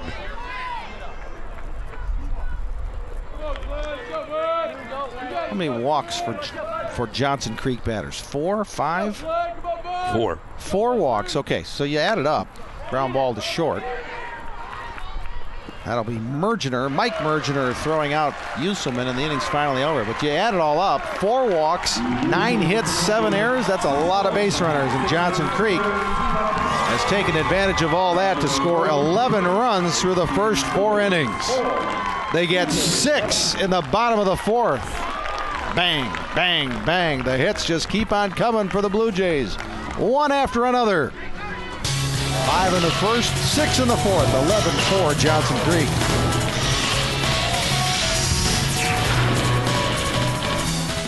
Thank you. Can I help you today?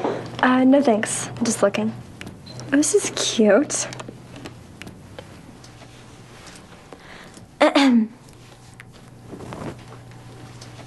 So? Too tight. You wouldn't do it there. So don't do it here. Sportsmanship. It's up to you. Like they're the fashion police. Johnson Creek has those t-shirts state bound. They might be a few innings away from new t-shirts that say state champion, but we've got a ways to go. Coleman had crawled to within a run at 5-4, but and the Blue Jay bats lit up the scoreboard for 6 runs in the bottom of the 4th. We go to the top of the 5th now. Coleman up, trailing 11-4. The winner of this game will displace Burlington Catholic Central as the D4 champ. They beat Catholic Central, beat McDonald's Central Chippewa Falls 9-2 last year in the title game. Mike Mergener leading off the 5th inning for Coleman as the Cougars send up 2, 3, and 4 to start here in the 5th. It's the first of 4 games on Championship Thursday in Grand Chute. After this one, 35 minutes. No, actually today we're shooting for a 12 o'clock start. Right. Come hell or high water. Yeah. Because we have the awards ceremony, of course, after the championship game. But at noon, in the Division III title game, Parkview against Prescott. Then in Division II, the title will be handed out following the conclusion of the Portage-Ellsworth game. And then Division I's champ will be determined tonight at 6 when Bayport plays top-ranked Sun Prairie. Sun Prairie with only 1 loss and 30 wins on the year. Mason Mergener up. Any observations on up 7, putting the leadoff guy on with a walk? You don't want to do that. Thank you. You want your guy to go out there and challenge hitters with a big lead. Make them earn their way on. Derek Marquardt now warming in the Coleman bullpen. And 1-1 the count now to Mason Mergener. 0 for 2 for Mason today.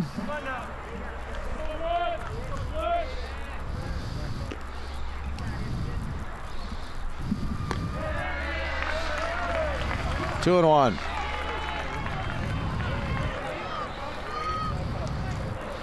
I don't think Coleman's given up on this thing. They're in a big hole, 11-4, but again, if they can get closer, get their running game maybe going again, and now it's 3-1 on Mason Mergener. Coleman's a pitch away from having 2 guys on with nobody out in the 5th. Then they haven't had to take the bat off their shoulder. Your observations on walking the first 2 guys in an inning up 7? Not a good idea. It's big time analysis right there. That's why he's the best in the business. Means usually if you do that, you'll get a visit from your coach. And here comes Michael Flood for the discussion. Again, Uselman pitched 2/3 of an inning yesterday. He's pitched 4 today. Well, a hearty handshake. And I think that's all that he has pitched. I was going to say a hearty handshake and the ball, please. Yeah, he may be done. In fact, I think we're going to get to see the 3rd pitcher on the Johnson Creek staff. This is Dylan Rowe, who was throwing earlier. In fact, he threw yesterday. Again, we got incomplete stats. Johnson Creek, the only team in the tournament, provided complete stats, so we can't tell you as much on Dylan Rowe as we like, other than he compiled a 3.60 ERA this year and threw a complete game. He's also saved 2 games in 35 innings, Rose allowed 41 hits, 18 earned runs, and walked 15. We don't know how many strikeouts he's had. Big fella. Dylan is 6'2", 200 pounds, a junior. And Mike Flood would like to see him take this the rest of the way. Because Walling is out of innings. He threw 6 in the third yesterday. But again, if you pitch a third of an inning, it gets rounded up under WIAA rules. So his eligibility is elapsed. Uselman goes 2/3 yesterday, 4 today. Under the re-entry rule, he is eligible to come back and throw 2 more innings. But this is Rowe, who is third in innings pitched. In fact, only Justin Emrath, who threw 9 innings, they pretty much went with 3 guys all year. So you would think it is Rowe's game to win or lose and get these guys to the award ceremony. And Michael Flood is changing up a couple other position players as well. I see Clayton Uselman, who was pitching, is now going to be the left fielder. Yeah, he played left field yesterday. Yep, and Tyler Joseph, who was playing left, will now take over at third. It looks like Justin Walling is not in the defensive order now for... And this was the defensive lineman yesterday when Walling pitched, so... Okay. Well, the new pitcher is Dylan Rowan. Boy, he reminds me of Cameron Lowe, the big, tall, right-handed pitcher for the Brewers. First pitch now to Jake Engels, who started at catcher, but moved to second base for Coleman. And starts out looking at ball 1. Oh, bro, trouble brewing here. Got to throw strikes, but mercy. Easier said than done when you're coming out of the bullpen and the state tournament championship game. 2-0 to Engels, 3-0. Oh, he doesn't look comfortable out there, though. All over the place for this release point and 3 successive pitches. It's not often a 7-run lead doesn't. It makes you feel a little shaky, but boy, the start of this inning. He needs to get one in there and doesn't. He guided that one in, but he guided it high, and the bases have been loaded on walks for Coleman here in the 5th inning. Oh boy.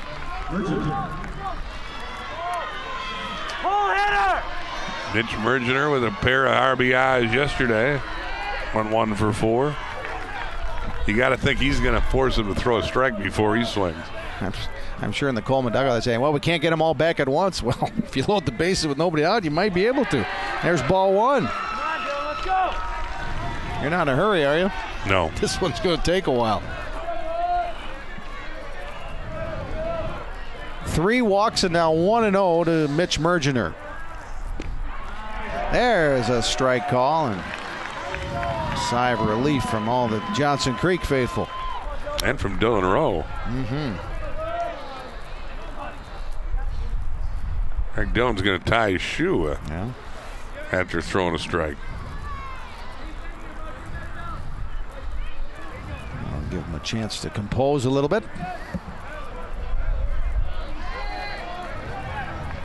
Mike Mergener's on third. Mason Mergener on second. Jake Engels, the runner, at first. And another ball, 2-1.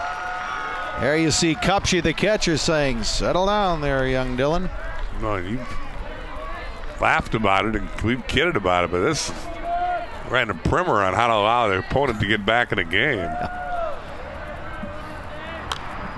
Well, he swung at one that might have been another ball high, but it's a foul ball, so 2-2 now the count to the hitter, Mitch Mergener. Lucas Markowitz, the right fielder, on deck. Uselman did a nice job, though. He only had 4 hits. Walked 4 to 2 in this inning. He just was gassed. In the air, foul. I think it'll get behind the dugout, and it will. Everybody gets out of the way. Nobody hurt, so. I think Uselman's one of the unsung heroes this weekend as he picked up the save yesterday. Came in to get the last 2 outs when Greenwood was threatening to come from way back. And he also drove in 3 runs yesterday. Today, Uselman's got a hit, scored 2 runs. Ball gets past the catcher, Kupche. Here comes Mike Mergener to score for Coleman. Mason Mergener moves to third. Jake Engels to second on the wild pitch. That one went through the wickets and the catcher, but I think it probably will get scored a wild pitch. Boy, a rocky start to the 5th inning for Johnson Creek. Leads down to 6. In the air, center field. Trapp has a long way to go, and it's going to fall in. They're a base hit. Another run for Coleman comes in. That's Mason Mergener. A little bloop single behind shortstop for Mitch Mergener. It's getting real interesting now, 11-6. Yeah, we've talked about how there's a lot of room in the gaps. I think it forces, particularly with a big lead, forced Trapp to play deeper than maybe you want. He didn't get a good jump on this ball at all. You can see that's hit off the end of the bat. It just doesn't go very far. Rail just goes a long way, but Trapp just didn't get a good break on that ball. I think it's the center fielder's ball, and he just didn't get there.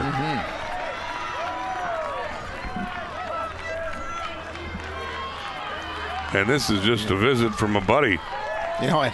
Kupche just going to say, come on, take a deep breath. We're still ahead by 5. And I look out at second base, and Jake Engels is there. He was there on the wild pitch, right?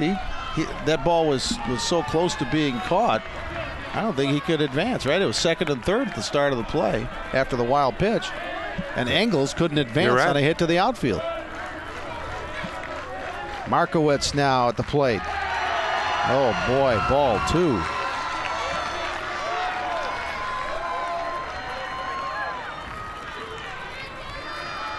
Boy, if you're a Johnson Creek fan, this is awful hard to watch.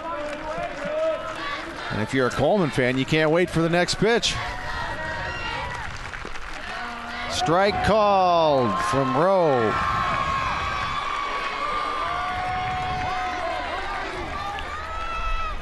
Our home plate umpire today, Josh Saylor, has a delayed demonstrative call with his arm, but you can hear the strike call vocally.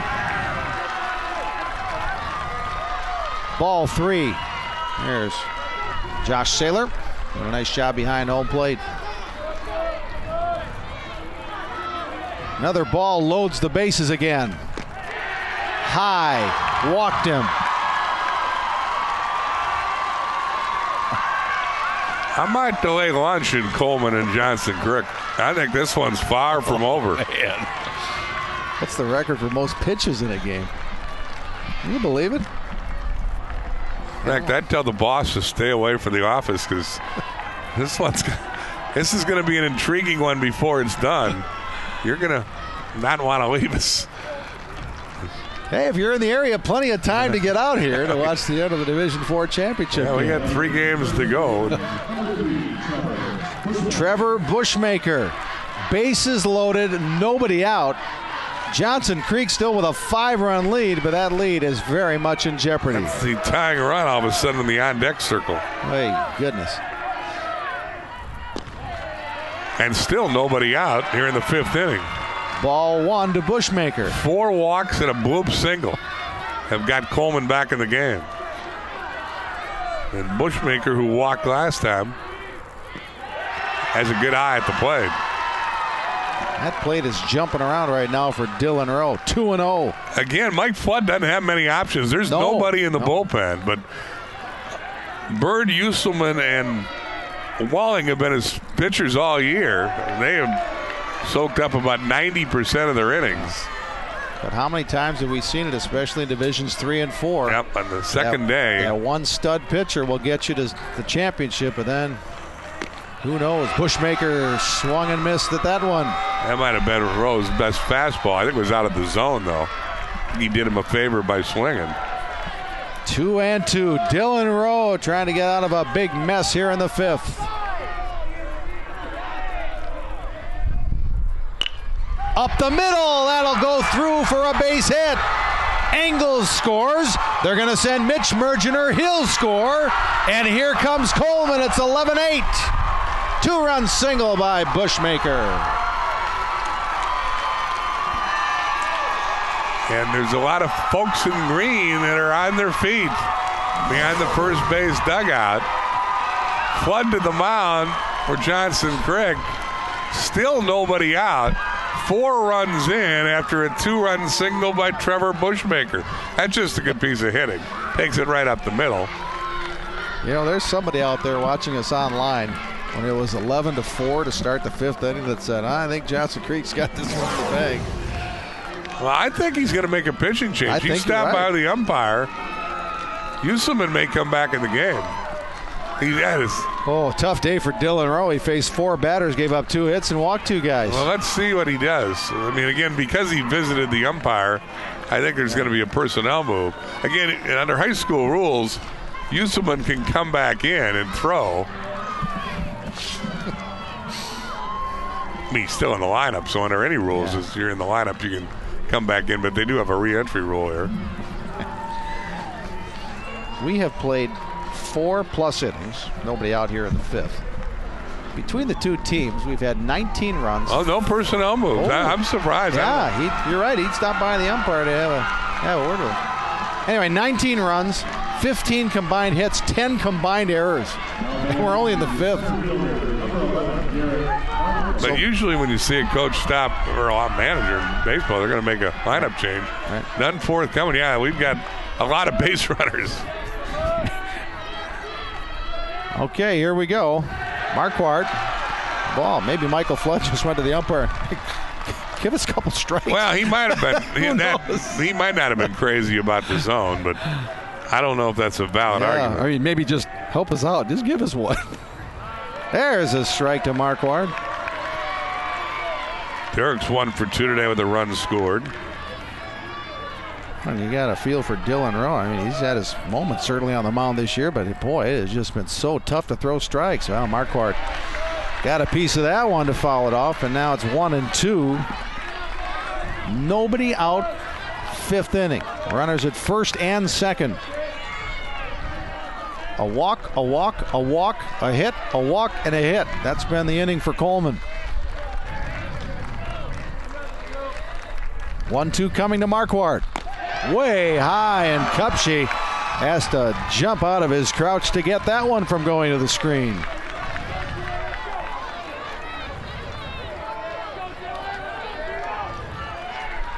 So the runners will stay at first and second. 2-2 now the count. Nobody out. Marquardt to third. Joseph will run to the bag and get the out. And finally the first out of the inning.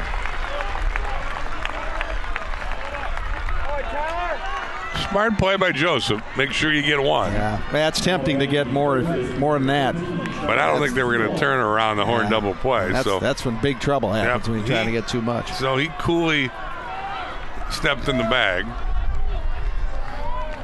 So runners again at first and second for Trevor Seawald, and he patiently looks at ball 1. Trevor's 1 for 2 with a run scored in this one. Yeah, another thing, these Coleman guys, as we mentioned, there's a lot of 5'7", 5'9" guys. That strike zone isn't very big, and it's getting smaller as we go here from the pitching standpoint of Johnson Creek. Not that the umpire is squeezing the plate or anything, it's just their strike zone isn't that big with a lot of these guys.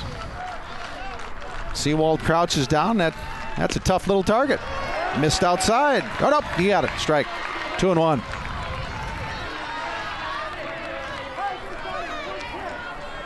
The inning started with Johnson Creek leading 11-4. It's now 11-8. That's a base hit to right. Let's see if they'll hold the runner at third. The ball bobbled by Rodriguez, but the stop sign was already up from Kent Casper, so Coleman will settle for bases loaded and 1 out. And they were playing very shallow and right for the number 9 hitter, so a good call by Casper to hold the runner up, even though Rodriguez does bobble this ball. Well hit ball by Ewald, but again, look where the right fielder's playing, Little League depth. And even a bobble there means I think Rodriguez still would have had a shot to throw out the runner. So the bases are loaded. That's the tying run at first, and Mitch Champagne, the leadoff hitter, will hit for the 4th time in 5 innings. The 9th guy to hit in this inning. And he's taking a strike, but he'll have to wait a little longer because that's ball 1. That's the 4th hit to right field by Coleman. They've done a nice job of going the other way. Strike, inside corner, 1-1. Coleman has sent 20 hitters to the plate the last 2 innings plus.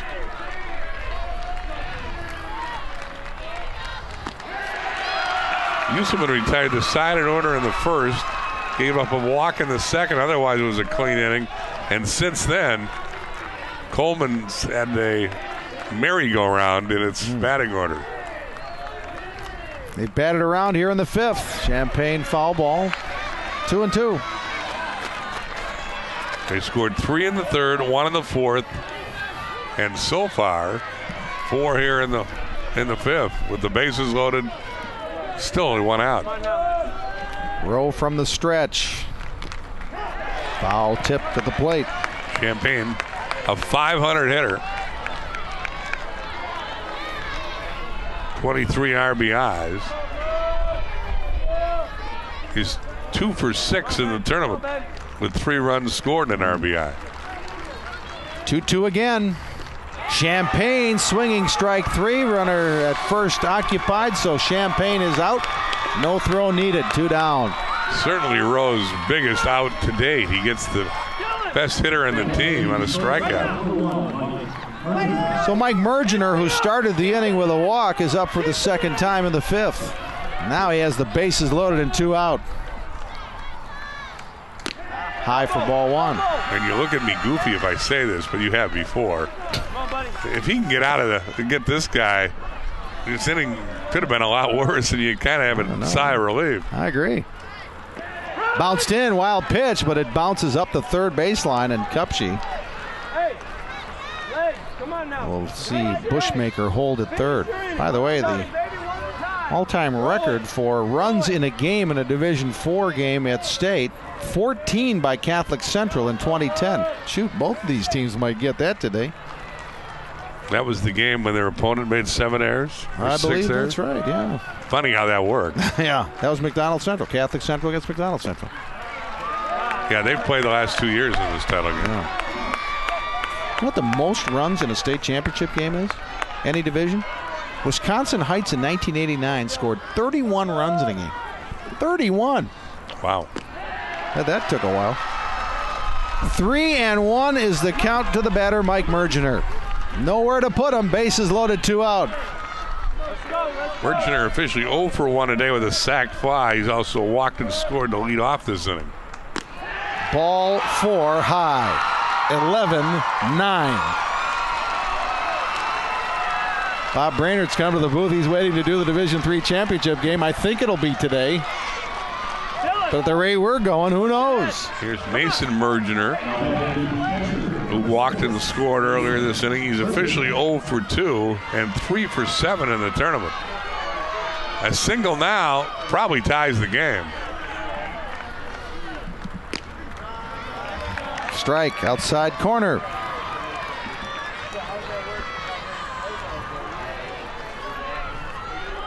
Mason Mergener, one of the big sticks for Coleman. He goes after the high one and fouls it off. 0-2 the count to Mason Mergener. Dylan Rowe trying to get out of the inning. Johnson Creek still has the lead, but it is a tenuous one at best. 5 in the fifth for Coleman.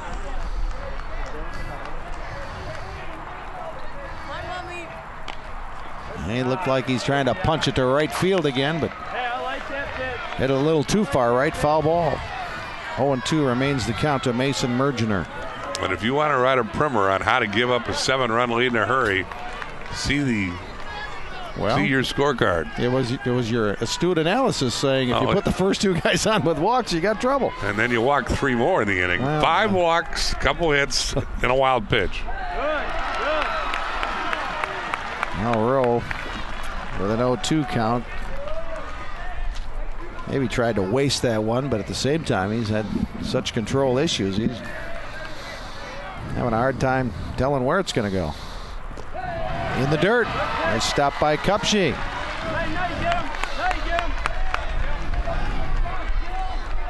Johnson Creek trying to get out of the fifth with a lead. Keep it in. Mergener calls time at the plate. If he had a little wind kicked up, a little dust or something, but Now he's back in with a count 2-2 with 2 down and the bases loaded. Low ball 3. That's why that waste pitch at 0-2 might not have been a good idea. Mason Mergener, if it was a waste pitch, I don't know. 558 hitter. Bases loaded, 2 out. Everybody moves. Ball 4, another run walks in. My goodness. The Coleman crowd is electrified, and so are the Cougars. And again, Cupshe goes to the mound to try to settle his pitcher down. Mike Flood's been out there once. If he would go to the mound again, we would see a pitching change. So it's up to Cupshe to try to be the psychologist. But like you say, what are his options? You know, I mean, it's so limited. Gonna have a runner for Coleman. Dexter Carban will get Mason Mergener. Coleman within 1. On the 6th walk of the inning, yet another run-scoring walk. Well, you just never know what you're going to see in these things. 11-10. Strike 1 to Engels. Especially in the Division 4 and 3 games where you just don't have depth and coaches don't have bullpen options that they do at bigger schools. Big swing and a miss by Engels. He's in a hole 0-2. When was the last time you saw a baseball game where one team scored 6 in the bottom of the inning, the other team came back with 6 in the top of the next? Not very often. Engels looks at strike 3. Oh, Dylan Rowe finally gets out of it. That was a good pitch. That was great. That was a very good pitch, a breaking ball that just froze the cleanup hitter. So they leave the bases loaded after scoring 6 runs thanks to 6 walks and a couple timely hits. Well, if you're Johnson Creek, the good news is you still have the lead. If you're Coleman, the good news is you're right back in this thing. Dangerous being successful. If you want someone who understands Wisconsin farmers, find someone who speaks your language. We're fluent in farm. Rural Mutual Insurance is Wisconsin's largest farm insurer. Our 150 local agents offer farm families the best advice and fast claim service. Since Rural Mutual Insurance only does business in Wisconsin, premiums paid here stay here to keep Wisconsin strong. RuralINS.com shows how our farm policy offers comprehensive coverage for your home and farm. Coleman Cougars get 5 runs in the top of the 5th, and they're right back in this Division 4 state championship game, 11-10. Of course, Coleman no stranger to state tournament competition. With more on that, let's go down to the field in Sophia Minert. Jay and Bill, you said it. They are no strangers, but they're not used to coming to Appleton. They're used to going to Madison, whether it be the Field House for team wrestling, where they've won 3 state championships, or the Cole Center, where they participate in the individual state wrestling. And talking with Coach Ken Casper, he said 11 of his 15 guys are wrestlers, and 7 of the 9 of his starters also qualified individually. You know, the Mergener family, they're obviously regulars there. And he said, you know, that is part of what makes us such a competitive baseball team as well. Bottom line, these guys know how to compete, and that experience is what is going to help us here today. And he said for the rest of them, they just want to bring the other guys along. They want to try to bring home Coleman's first baseball state championship. He said, you know, we're just here to try to make a good run at it, bring home that first baseball championship. And guys, no matter how this game is decided, I'm not sure we can make a prediction with 2 innings left, but I think bottom line, we can agree these guys are fighters. Yeah, I would say. Thanks, Sophia. Coleman is located in Marinette County, just north of Green Bay, a population of just under 100. And get this, the village motto, a small village with a big heart. That's what's on the sign when you go into town. How about that? I like it. Being played out here at Grand Chute right now. Okay, the Blue Jays up to bat in the bottom of the 5th. Let's see if they have an answer to that 6-run Coleman top of the 5th. Well, Walling checked his swing, and boy, look at that catch by Bushmaker at first. Nice flag. Well, that looked like it was going to be a foul ball, but it got out to the first baseman, and look at that. Smiles all around. How about that? That'll be a highlight film, huh? And that's what Coleman needed. They need a shutdown inning. They get 6 in an inning that would never end. Well, actually, each team gets 6, but need Mergener to bring a little semblance of order to this game with a quick inning if possible. Johnson Crick got 6 runs on 5 hits last inning. Coleman came back with 6 runs on 3 hits and 6 walks in the top of this inning. And we once again have a 1-run game. And we've shuffled the Mergeners again. Mason is now pitching. Yeah, Mason started yesterday's game. Mitch is back at second. And did they put Engels back at catcher? I can't really see because the umpire's blocking our view. But there you see Mason Mergener on the mound now, pitching for Coleman. Both teams in double digits, 11-10. Rodriguez strikes out swinging. On the year, Mason now 11-0 after his win yesterday. He came into the tournament with a .54 ERA. That one probably went up over 1 because he got cuffed around a tad yesterday. But this is his 18th game, his 8th or 7th out of the bullpen. He's thrown 3 complete games and 2 shutouts. Here's Justin Emrath, first pitch swinging, and that'll be an infield hit. No, that'll be a, excuse me, I thought it bounced off the plate, but that was in the air. Mitch Mergener makes a real nice play to bail Mason out and get that quick inning that Coleman dearly needed. Nice, 2 great defensive plays. Look at this. Sparkling play by Mitch Mergener. Boy, he committed some errors early, but he makes a spectacular diving catch there. Boy, that didn't take long, did it? First clean inning of the day, and boy, it came at the right time for Coleman. 1, 2, 3 go the Blue Jays. Coleman coming up in the top of the 6th. Johnson Creek 11, Coleman 10. The charge is first offense, OWI. What did he blow? His BAC is .12. Okay, why don't you bring him over here and we'll get this started. Step over here. How will it feel? Yeah, I got pulled over for an OWI. When you've just been arrested for drunk driving. Over the limit, under arrest. Drive sober, and let's achieve 0 deaths on Wisconsin roads. Coleman coach Kent Casper just had a friendly discussion with home plate umpire Josh Saylor, and I think it kind of went, have you ever seen anything like this before? And they had a big smile on their faces when they got done. There's Kent Casper. Boy, his team has battled, haven't they? Down in an early hole, 5-0 after the first inning, but it's been a bumpy road after that at times for Coleman, too. They gave up 6 more in the 4th, but around that, 3 in the 4th, or 3 in the 3rd, rather, 1 in the 4th, 6 runs in the 5th, and it is 11-10, and now it's a 2-0 count to their leadoff hitter here in the 6th inning, Mitch Mergener. Now there's a strike from the Johnson Creek pitcher, Dylan Rowe. He walked 4 in his 1 inning of work in the 5th. In the air to left. Routine play for Clayton Uselman, and he makes it for the first out. And that's what Rowe needed in a big way. Dylan Rowe is a second-team all-conference pitcher, so we mentioned his success on the mound for the year, and although not in that 5th inning, today gets a good start to the 6th with a fly ball to left. Lucas Markowitz looks at ball 1. Markowitz been on twice with a walk and a hit. Scored a run in that 4th inning. Strike.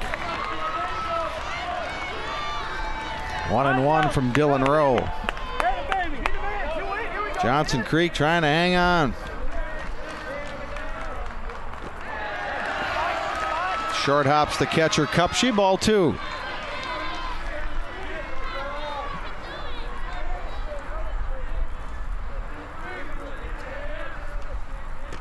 Inside, ball 3.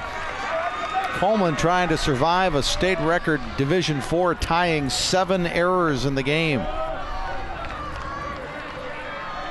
They're not back all the way yet, but they're pretty close. Ball 4. 1 out walk to Markowitz.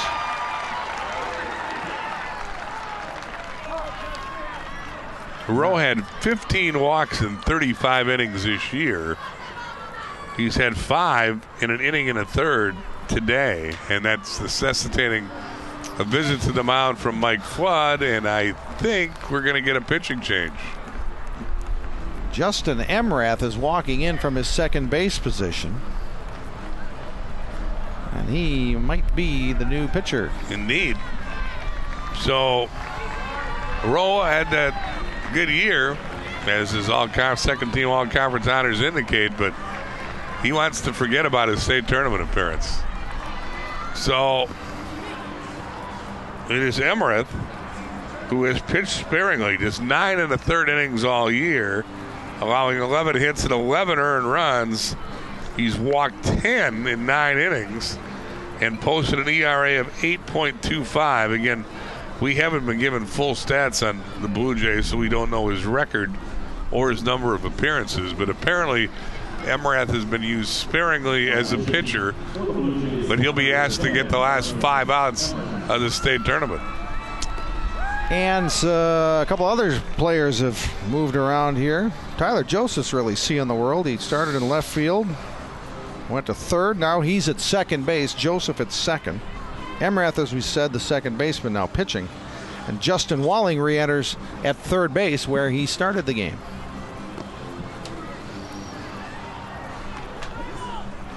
So Emrath now on the mound. Trevor Bushmaker will be the hitter for Coleman. And Lucas Markowitz is the runner at first after drawing a 1-out walk. And again, since you cut through all the errors and the walks and the sloppy play, get back to this is a 1-run game, and the guy at first base is 22 out of 22 in stolen base attempts. With 1 out, you got to think Ken Casper is thinking, can I activate that runner and try to do something to get him in the scoring position with the bottom of the order coming up. Most bases on balls issued in a game in Division IV history, state tournament. Catholic Central had 12 free passes issued against McDonald Central in 2009. Not quite there yet, but there have been plenty of walks issued by Johnson Creek pitching. And Emrath starts out Bushmaker with a ball, 1-0.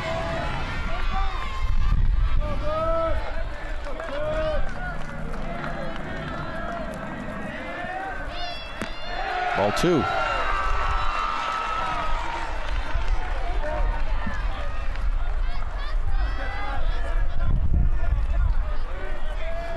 Markowitz takes his lead at first. Not going. Strike call.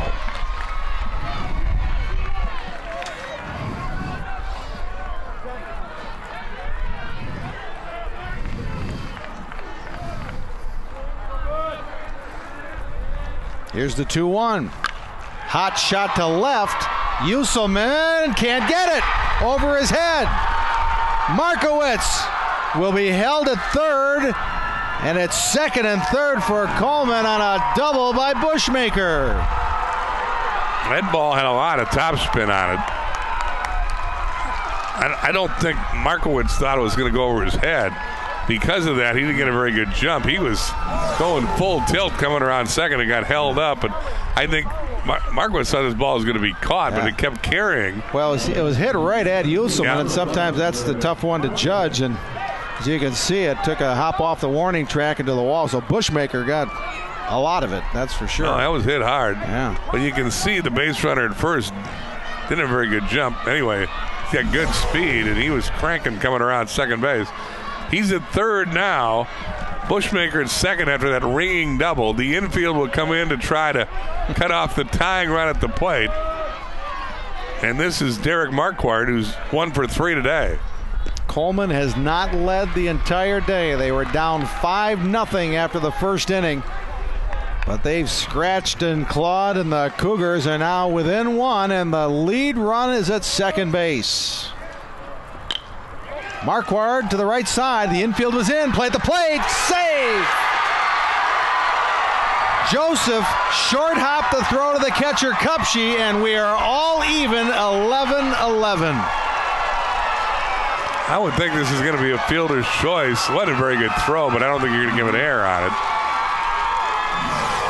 Markowitz scores. Bushmaker running on contact. They get the ground ball that Emrath wanted, and Joseph just spikes the throw. Hardly a throw of a guy who played third base, but he didn't give Kupchi a chance to handle the throw. Catcher never got it, and the tying run slides in. It's 11-11. I assume it'll be a fielder's choice and an RBI for Marquardt. Trevor Seawald, runner going from first. That's Marquardt, and no throw. A stolen base. Now Coleman gets the running game going. 11-11. Second and third, one out. And Seawald, the number 9 hitter, is 2 for 3 today. And 3 for 6 in the tournament. Again, he's the only guy in the lineup who's not hitting 300. And he's giving them some production. Not that long ago, it was 11-4 Johnson Creek. Strike call there. Seawald looked at it, 2-1. 11-4, now 11-11. It was 7 walks ago, though. Yeah. Seawald swings through that one. Oh, by the way, 5 of those 7 walks scored. They will haunt, won't they? That's a good way to give up a 7-run lead. Let's see if Emrath can get Seawald. Bounce through the drawn-in infield. Base hit left. Lead run scores. They're going to try and get another. They will. Seawald delivers with a 2-run single, and Coleman's in front, 13-11. How about that? Well, that time the shortstop rail was on the infield grass, and he just couldn't get the glove down, and it scooted past him as Seawald hit it pretty well. Yeah, again, with the infield in, it's favor the hitter. Seawald does his job, hits the ball hard, and then Uselman's throw was offline. Nobody backed up, so it'll be an error, a hit and an error. A 2-run single to give Coleman the lead, and then an error on Uselman to allow Seawald to go to second. Oh, they give an error to the. Let's see, E7 or E1? Got to be E7. There got to be an error on Uselman. On the throw that was wide. So that's the 4th error for Johnson Creek. Another hard hit ball by Champagne. That'll find the gap in left center. Here comes Seawald scoring again. And they were going to send Champagne on a triple, but he held up at second. But the damage done. It's now 14-11. That Champagne gets his first hit. Guy hitting over 500 is now 1 for 4 today after that run-scoring double pads the Cougars' lead. And I'm double-checking, but I think that ties that record for most runs in a Division IV game. Yes, it does. 14 by Catholic Central in 2010. I don't think they're done yet. No. And currently, they're tied for that with 14. Mike Mergener. He started off this inning. They'll throw back to second. Ooh, that was a close play, but Champagne just got back with a dive. Now the flag is flying high for Coleman right now. I guess those little cards, there is something to it, huh? Little good luck cards. Well, if it helped their eyesight, yeah. I mean, the key to this game is a hit batsman, huh? Well, it sure looked like it hit him. But Mergener staying in the batter's box. He got a good chuckle out of it. Maybe those little good luck cards have a time release on them. They need about an hour before they kick in. With 10 walks now off of Johnson Creek pitchers. That's 7 since the 5th when the Blue Jays had an 11-4 lead. This is the 5th time through the Coleman batting order. Mergener fouls that one back. Champagne running there. He had 3 stolen bases yesterday and 33 on the year. And again, they're going to keep their pedal to the metal now that Coleman has the lead for the first time. Champagne getting some sand out of his spikes. 3 in the 3rd. 1 in the 4th. 6 in the 5th. That's crazy. 4 in the 6th. We're not done yet. Well, Champagne must have had a boatload of sand in his spike. He's still working on it out there at second. Now he's ready to go. And we'll resume play. Mike Mergener's only 0 for 1 officially. A couple of walks and a sac fly. And Emrath chases Champagne back to second.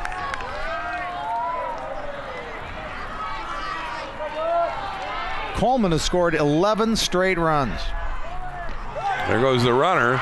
And the ball bounced, so I think you're going to give a stolen base because Champagne was off with the pitch. Well, this is vintage Coleman, isn't it? Put pressure on the defense.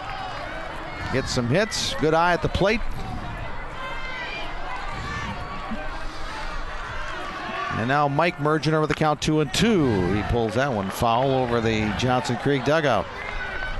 Boy, what a contrast in the two fan sections. Coleman's all standing there cheering with every pitch, and Johnson Creek folks don't know what hit him. 2-2 to Mergener. Just outside, full count. And again, you've got the big sticks for the Cougars waiting to hit. Mike Mergener, the number 2 hitter in the batting order. Pulled that one foul. Boy, he hit that hard. Skips off one of the bleacher seats down their left field side. We started just after 9 o'clock this morning. We're almost 2¼ hours in, and we're in the 6th inning. Ball 4. 3rd walk of the day for Mike Mergener. Tell you what, they didn't make scorecards to accommodate this kind of game. You always spill over into the next inning, and then the next inning, and then the next inning. Now we're to Mason Mergener. That's the 3rd walk for Mike Mergener in the last 2 innings. There he goes. Oh, they caught the runner at first. Maybe that's a planned deal. Yep, they're just going to let him go. Wow. Oh, boy. Mike Mergener broke off with a pitch with the intent of drawing the throw to get the runner at third home, Champagne. But Johnson Creek, the pitcher Justin Emrath, decided just to give that play the base. Takes the double play out of order and forces the infield to come in for the number 3 hitter, Mason Mergener, who has also walked twice. Both came in the 5th inning. Well, I keep looking up at the scoreboard. I think there got to be more than one out, isn't there? But Mason Mergener, a .558 hitter, is a lot better hitter with the infield in. Well, he's got an RBI. That burned Johnson Creek earlier as Seawald hit a shot through that drawn-in infield at shortstop. We'll see how the strategy pays off this time. There's a strike, 2-1.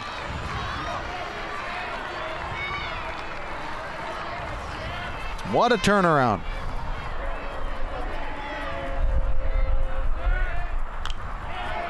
Fisted foul, straight back.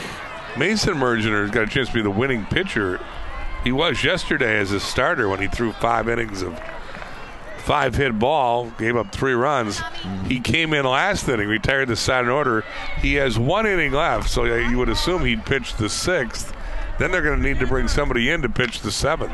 And again, he shoots it past rail at short. 2 more runs are going to score for Coleman. And it's a 6th spot for the 2nd inning in a row for the Cougars. Mason Mergener with a 2-run single. That scored Champagne and Mike Mergener. Mason's the team leader in RBIs. He had 31 coming into the tournament. He's got 4 here in Appleton, and I think we're going to get a pitching change. Emirates has not fooled the Coleman hitters. No. He's just throwing the ball up there and saying hit it after watching Rowe have trouble doing that. Rowe had no command whatsoever and walked 5. Well, that was just an attaboy speech for Emrath. I think he's telling him, you're our guy the rest of the way. Yeah. And I think he told him when he came in, throw strikes, and he has. And Coleman has found some holes, but Bill Brophy, you have watched thousands of baseball games in your life. Have you ever seen totals that are Coleman 16 runs, 11 hits, 7 errors? well, if you watch Johnson Creek 11, 9, and 4. You watch Timmy Kirchin all the time on ESPN say you can go to a baseball game every day and see something you've never seen. Here's another error. And now they try to get the runner at first with a pickoff throw, and that goes down the right field line, and that's a state tournament. Nope, check that. That's the 5th error on Johnson Creek. Coleman has tied the state record with 7. They give the error to the first baseman, Conjemi. Yeah, that ball hit him in the glove. Dexter Carbon, the runner for Mason Mergener. He advances to second. Engels at the plate is 1 for 4.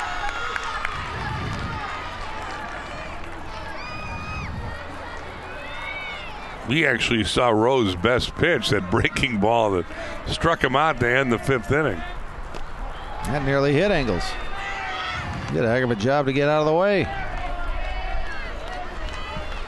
Engels is a .515 hitter. But he's had a rough tournament. He's just 1 for 5 here in Appleton. Ball 4. Johnson Creek had an 11-4 lead at the end of 4 innings. Coleman has scored 12 unanswered with 6 in the 5th and 6 more in the 6th, and they're still in business here. 1st and 2nd with only 1 out in the 6th. 6th inning. That's the 9th walk of the last 2 innings. Goodness. Mitch Mergener now up. There's the lead of Carbon at second.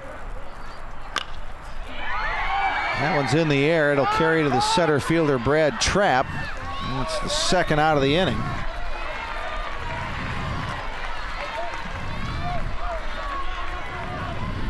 And now it goes to Lucas Markowitz. Boy, we're getting to know these Coleman guys pretty well. Everybody gets so many chances at the plate here. And don't forget, Johnson Creek, the team with the 22-run inning in the sectional finals, got 2 more swings at it. Yeah, they've had the line move a couple of times today. 5 in the 1st, 6 in the 4th is Johnson Creek. Yeah, so don't count out the Blue Jays yet.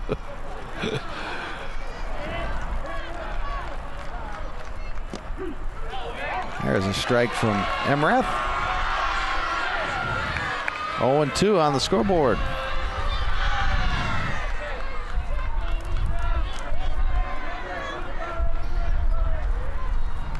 Markowitz just getting a foul tip there to stay alive. 0-2.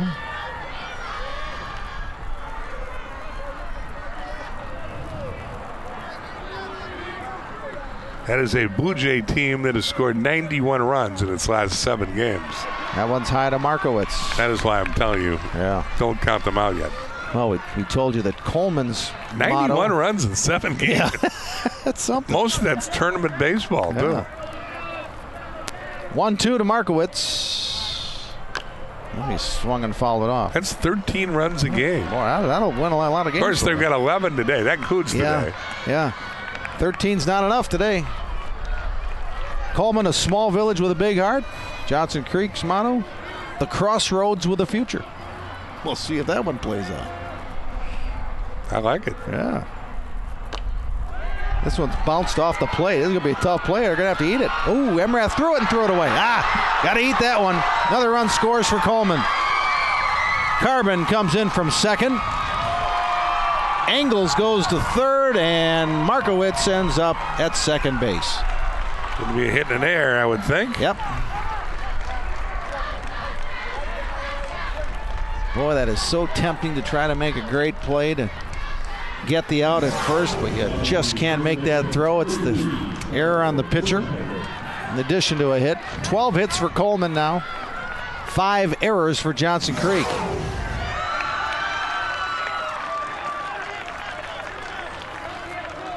We've had 12 errors in our state championship game. And the team that's tied the state record leading 17-11. Go figure.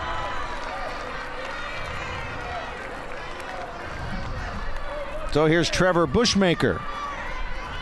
2 hits, 3 official trips, also a walk thrown in there. 2 runs scored.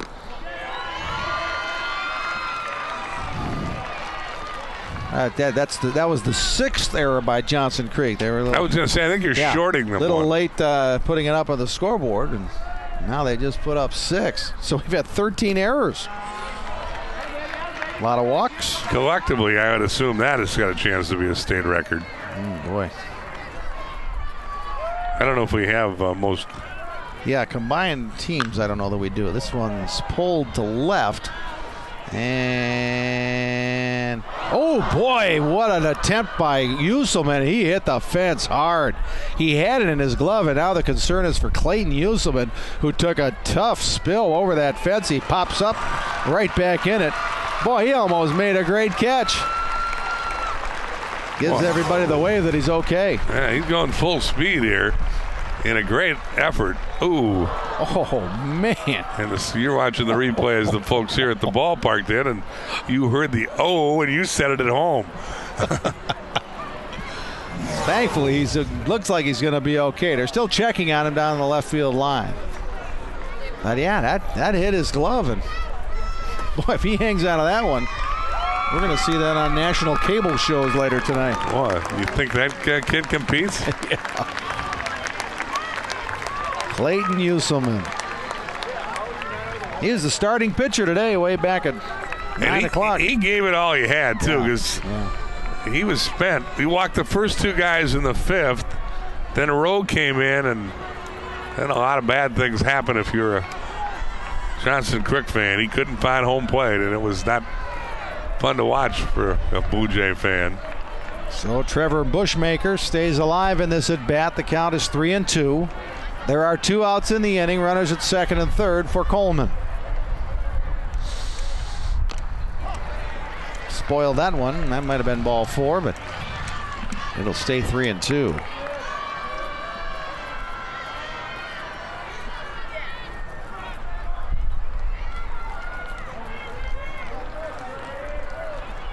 Payoff pitch, fouled again.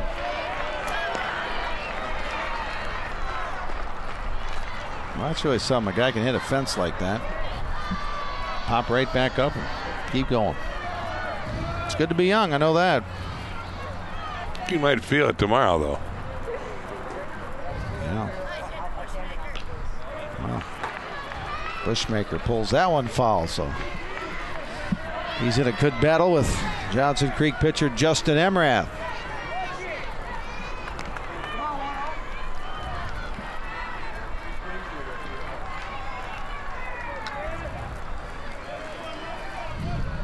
Last 3 innings, Coleman has scored 1, 6, and 7. To left field, Uselman with another tough play near the line. And boy, he makes a nice running catch, and this time stops just short of the fence. Nice play by Clayton Uselman. There's smiles on the Johnson Creek outfield, and why not? That's a nice running catch to end the inning. Oh boy, what an inning it was for Coleman, though. They come up with 7 runs to take the lead for the first time today. Johnson Creek not done yet. They get 2 shots at it. The first one comes up at the bottom of the 6th. Now Coleman leading 17-11. As teens, we imagine all the cool things we want to be when we grow up. Some of us dream big, others dream bigger. We tell our friends what we want to be, and our parents and teachers. We never think we may not be able to do these things. We never think we could die texting and driving, or kill someone else. Thousands of people just like us have died because someone was texting and driving. Those people had big dreams too, but they'll never get to live them. Message to Teens is brought to you by AAA Wisconsin, the Wisconsin Department of Transportation, and Fox 47. Well, the day has turned around in favor of Coleman. State is our fate. Didn't look like it going into the 5th inning, but then fate has turned things around for the Marinette and Oconto Conference champs. They were undefeated in conference, 10-0.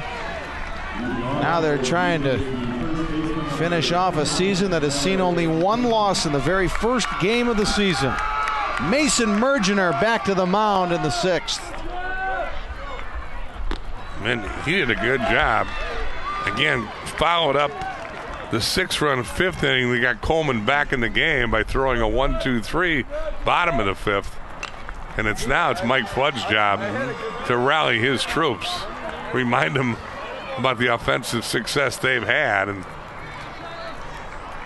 again, there's 6 down with 6 outs to go. The way they swing the bats, you got to believe, right? Yeah, if you're a Blue Jay fan. Those last 3 outs are tough. Well, last 6 outs might be tough as Kangemi lines a hit to center. Good start to the 6th for Johnson Creek. Mason Mergener, you talk about what a great pitcher he is. Last year, we said he was the conference player of the year.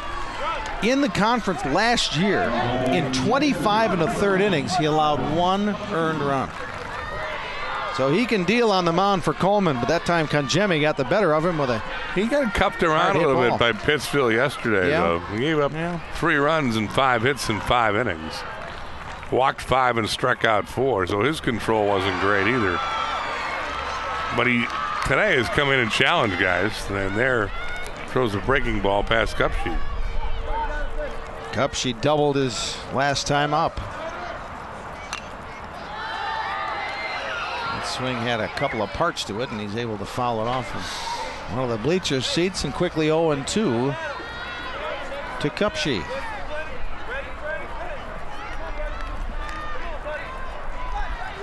We're 2.5 hours in almost. Bottom of the 6th, 17-11. Boy, I see so many people shaking their heads going, man, I've never seen anything like this. Another foul off the bat of Cupshe.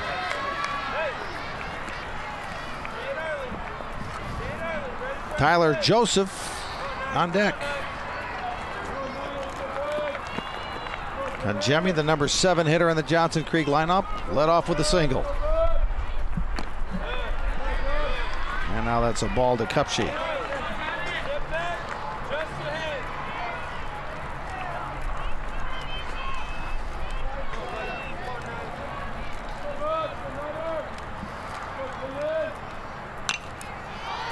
This is in foul territory. The first baseman, Bushmaker, will make the catch. 1 out.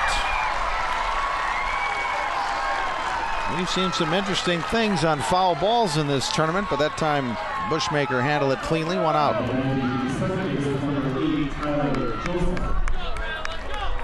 Tyler Joseph now. He's reached on 2 of the 7 errors that Coleman has committed.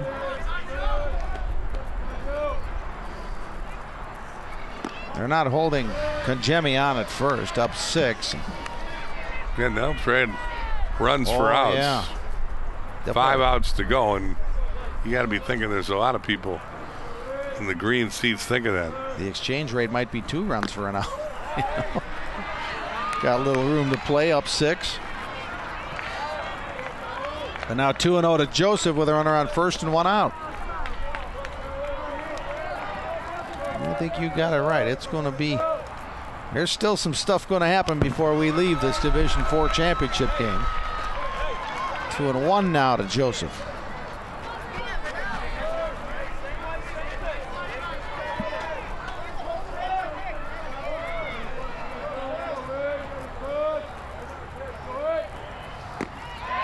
And Joseph can't get that one. It's 2-2.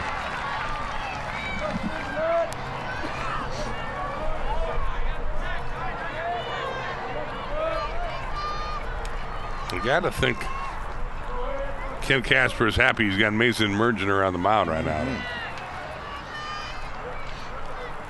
He's his ace, and while he has pitched better games he did yesterday, he's got to have a bunch of teammates behind him that are pretty confident in Mergener being on the hill in the 6th inning when your team's up 6. Now this, again, is his last inning of eligibility.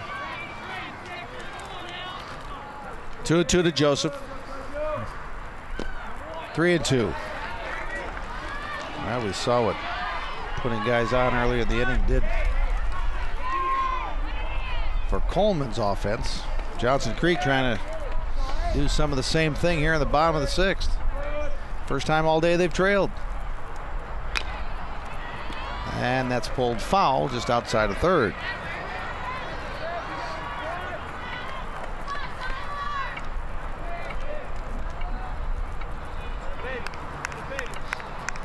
Coming up next, and now if you're tuning in, expecting the Division III game to start soon, that's not going to happen.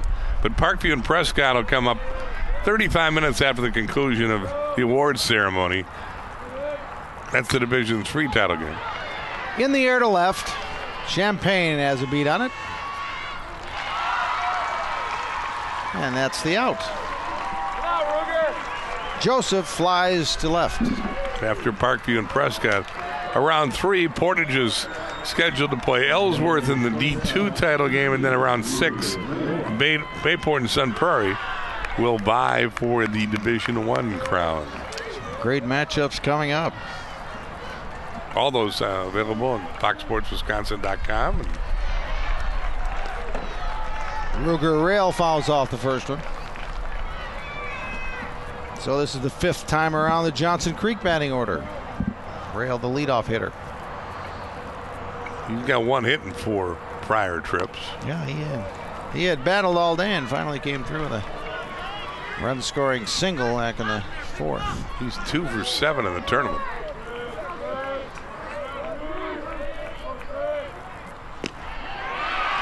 Late swing costs him 1-2. Mergener threw that one past the leadoff hitter. Conjemi had a leadoff single, but he's stayed there. Now 2 out. Foul.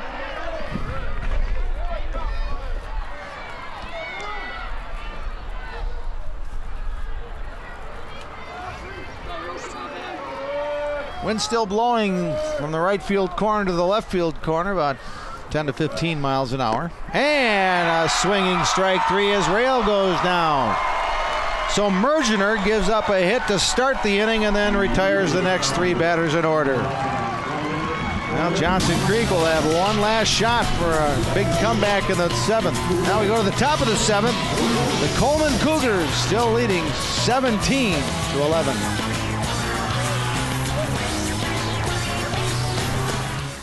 When you were a teen, a driver's license meant one thing, freedom. But to your parents, it meant the stress of finding and paying for auto insurance. Today, it's easy with Rural Mutual Insurance. We get teens. Our Town & Country auto policy offers young operator rates, claims-free discounts, deductible forgiveness, and multi-policy discounts of up to 25%. Since Rural Mutual Insurance only does business in Wisconsin, premiums paid here stay here to keep Wisconsin strong. Contact us at ruralins.com. There's the scoreboard at Fox City Stadium.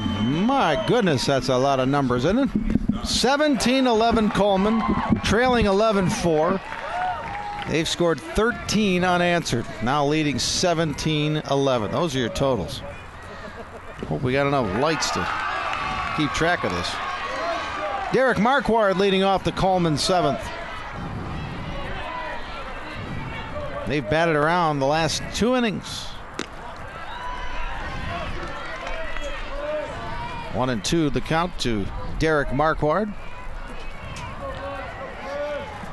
Uselman is back on the mound, by the way. He had started, then went to left field. Now he's pitching again. Conjemi will win the race to the bag to retire Derek Marquardt. So 1 up, 1 down in the Coleman 7th. Coleman is at 24. That's the 25th. This is the 26th batter to hit since the start of the 5th inning. Goodness. That might count, right? 26. Wow. Well, that's how you get 13 in, I guess. Uselman now trying to keep Coleman where they are at 17 runs. Trevor Seawald has been a pesky number 9 hitter today. Uselman went the first 4 innings. And again, he pitched pretty well. Yeah. Allowed 4 hits. His undoing was the 2 walks to start the 5th. That's when Mike Flood got him out of there. On the day, Uselman has walked 5, excuse me, and struck out 1. Trevor Seawald, the hitter, came into the game hitting .250 with 13 hits in the season, and can you believe it? That's his 4th hit today. 3 Johnson Creek players were watching it, and nobody could get it.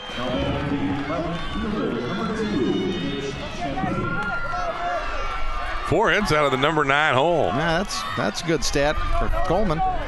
2 RBIs, scored a run. That's 13 hits for Coleman as a team, and now we see Mitch Champagne for the 6th time at the plate today. Seawald's 5 for 8 in the tournament. How about that? With 3 runs scored and 3 RBIs. Yusselman will chase Seawald back. 5 for 8 out of your number 9 guy. That's a good sign.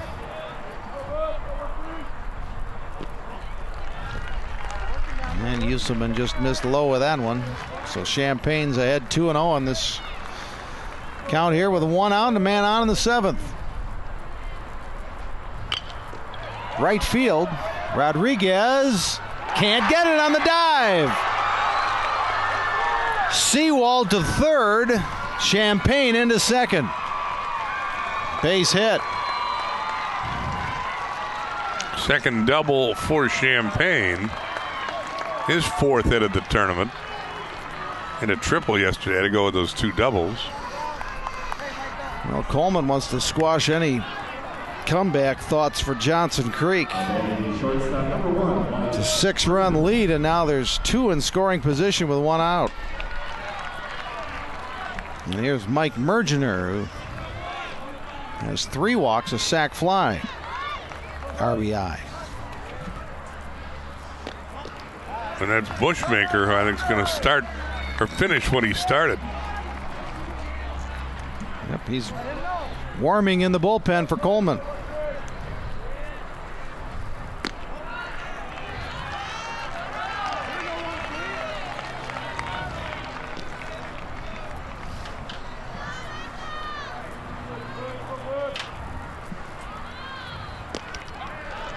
Ball 4. Yet another walk puts Mergener on. The 4th of the day for Mike Mergener. He's had 4 walks, a sac fly, and a fly out to left. So in 6 plate appearances, he's 0 for 1 with 2 runs scored and RBI. Mason Mergener has had a big day. Got a chance to be the winning pitcher. He's driven in 3 runs. He's officially 1 for 3 with 2 walks. These numbers are unbelievable. 1 out. Swinging strike to Mason Mergener.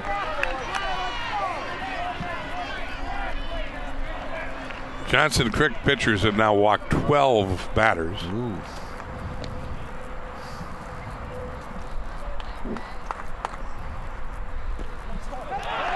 Wild pitch. The 18th run comes in for Coleman. That's Seawald scoring. That's the 3rd wild pitch. 14 unanswered runs for Coleman. So 12 walks, 3 wild pitches, and 6 errors. And another hit. Mergener bounced it over the head of the third baseman. Ball gets by the left fielder for Johnson Creek. So Mason Mergener pulls into second. His big day gets even bigger. Yeah, Mergener now with 5 RBIs. You can see Joseph again aggressively charges this, but doesn't get the ball. It goes under his glove, but they call that a hit all the way, and a 2 RBI single. Now they've given an E7. Oh, well. Because Mason Mergener got the extra base. Oh, sure. That's what it's got to be. So that ties Coleman's record of 7 errors. Both teams now with 7 errors. State record in Division 4. Fly ball to center. Brad Trapp grabs that one to retire Jake Engels. 2 down in the 7th. Poor Jake's had a tough day. He's 1 for 4. With 2 RBIs and a walk. I guess not a bad day with driven in 2 runs and scored a run. Mitch Mergener at the plate. Ball 1. So we have a state record for runs in a game in Division 4. As Coleman now has 20. That beats the old mark of 14 by Catholic Central in 2010. You know what? Coleman has another record. They've It's a foul ball, out of play. The previous Division IV record for runs scored in an inning was 6 by Marion in 2009. Coleman tied that in the 5th with 6 and broke the record with 7 in the 6th. And they're not done yet. Line drive. What a catch! Joseph. That looked like it had hit in the corner written all over it, but a line drive caught there by Kyler Joseph. That'll end the 7th. Coleman tacks on 3 more. Nice leaping grab by the Johnson Creek left fielder. Blue Jays, one last chance. They're down 9 going to the bottom of the 7th. Coleman 20, Johnson Creek 11.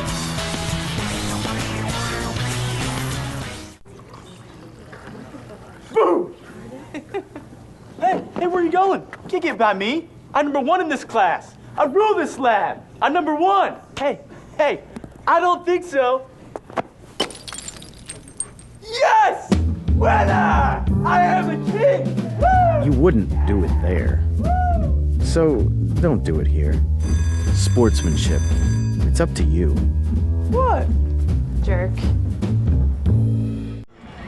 Johnson Creek fans hoping somehow their Blue Jays can make a miraculous rally in the bottom of the 7th. It'll have to be a dandy as they're down 9. And we'll come against another pitcher named Mergener. Mitch back in the game for the 2nd time today. He took over for Bushmaker in the 4th when Johnson Creek was scoring 6 runs. By the way, at the time, that was a state record. But that has been shattered by Coleman. But Johnson Creek got 6 in the 4th. Mitch Mergener came in and pitched 2/3 of an inning, gave up 2 hits, and there were a couple errors in that inning. Then his brother Mason took over, and Mason stands to get the win. So he'd be 2-0 in this tournament with 5 RBIs today and an RBI yesterday. So I'd say Mason Mergener's had a pretty good tournament. I would say. Anyway, Mitch is on the mound. Mitch was credited with an inning, gave up 4 hits, 3 runs, all unearned. Had a wild pitch. Faced 8 batters in his inning of work. Tough play at short. Mike Mergener, nice pick. And across the infield, Bushmaker digs it out of the dirt. And there's 1 up, 1 down for Johnson Creek. And the Mergener boys have now retired 9 in a row. Tappa's the last man to reach base. That was back in the 4th. Since then, the Johnson Creek bats, which have been so explosive over the last 7 games, have gone quiet. Here's Clayton Usselman. Big, tall, left-handed hitter for Johnson Creek. And he's had a good tournament. Yeah. 1 for 4 with Dish today. Was 2 for 2 yesterday, so he's 3 for 7 with 3 RBIs, 2 runs scored today, and 3 runs scored in the tournament. And again, he's pitched pretty well. He gave up the runs in the top of this inning, but boy, Usselman gave it all he had. You know, he didn't want to come out back in the 5th, but pitched 2/3 of an inning yesterday, started today. Left field, Champagne takes about 3 steps in and grabs it for the 2nd out. Coleman is 1 out away from its first state championship in baseball. Again, the Cougars appeared at the Division III field last year. 2nd straight trip to state, but before this year they had not won a game at state. Looking for their 27th win in a row. Walling takes a strike. That would be quite a season for Coleman. Team wrestling champions and now state baseball. This could do it. Ground ball to 2nd. Engels to 1st. That's it. The comeback is complete. Coleman, your Division IV state champions. So despite committing 7 errors, tying a state record, the Coleman Cougars walk away with the gold trophy, and they are your 2012 Division IV state champions. Yeah, they do it the hard way.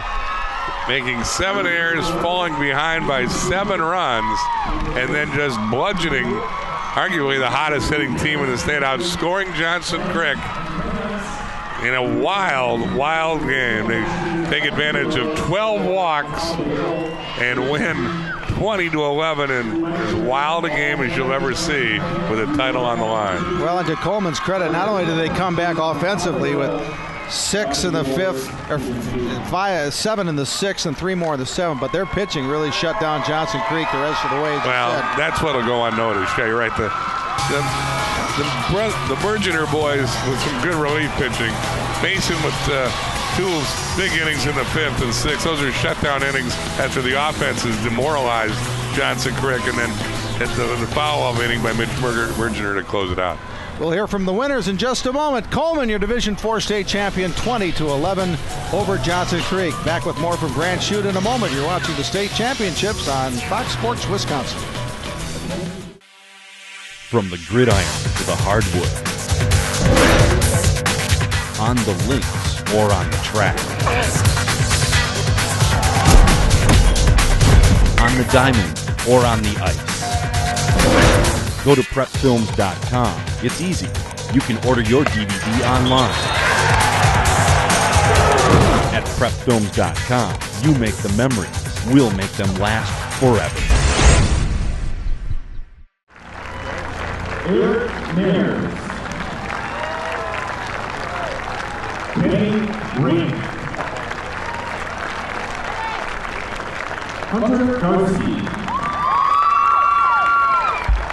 Jesse Fowler, Gerda Holmes, Ruger Rail, Brad Track,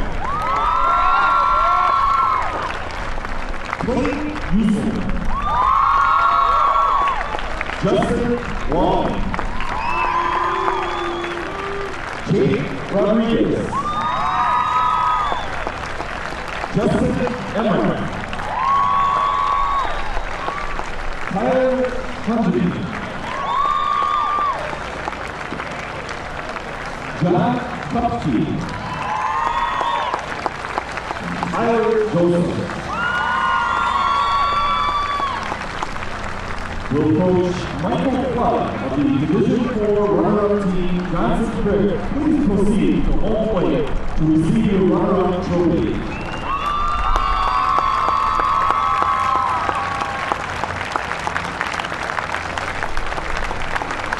I said hi. Will the members of the Division IV championship team Coleman Cougars please proceed to home plate to receive your team medals as the game is called. Alex Zeitler, J.J. Kershaw, Jackson Marcus,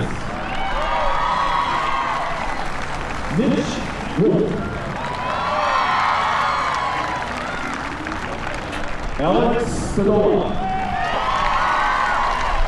Dexter Carpenter, Mitch Champagne, Mike Merger, Mason Merger, Jake Eagles, Mitch Merger,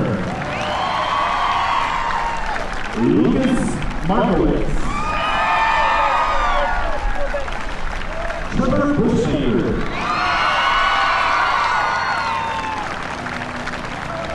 Garrett Markworth, Trevor Seawall, will coach Kent Casper of the Division IV championship team Coleman Cougars please proceed to the hall to receive the championship trophy.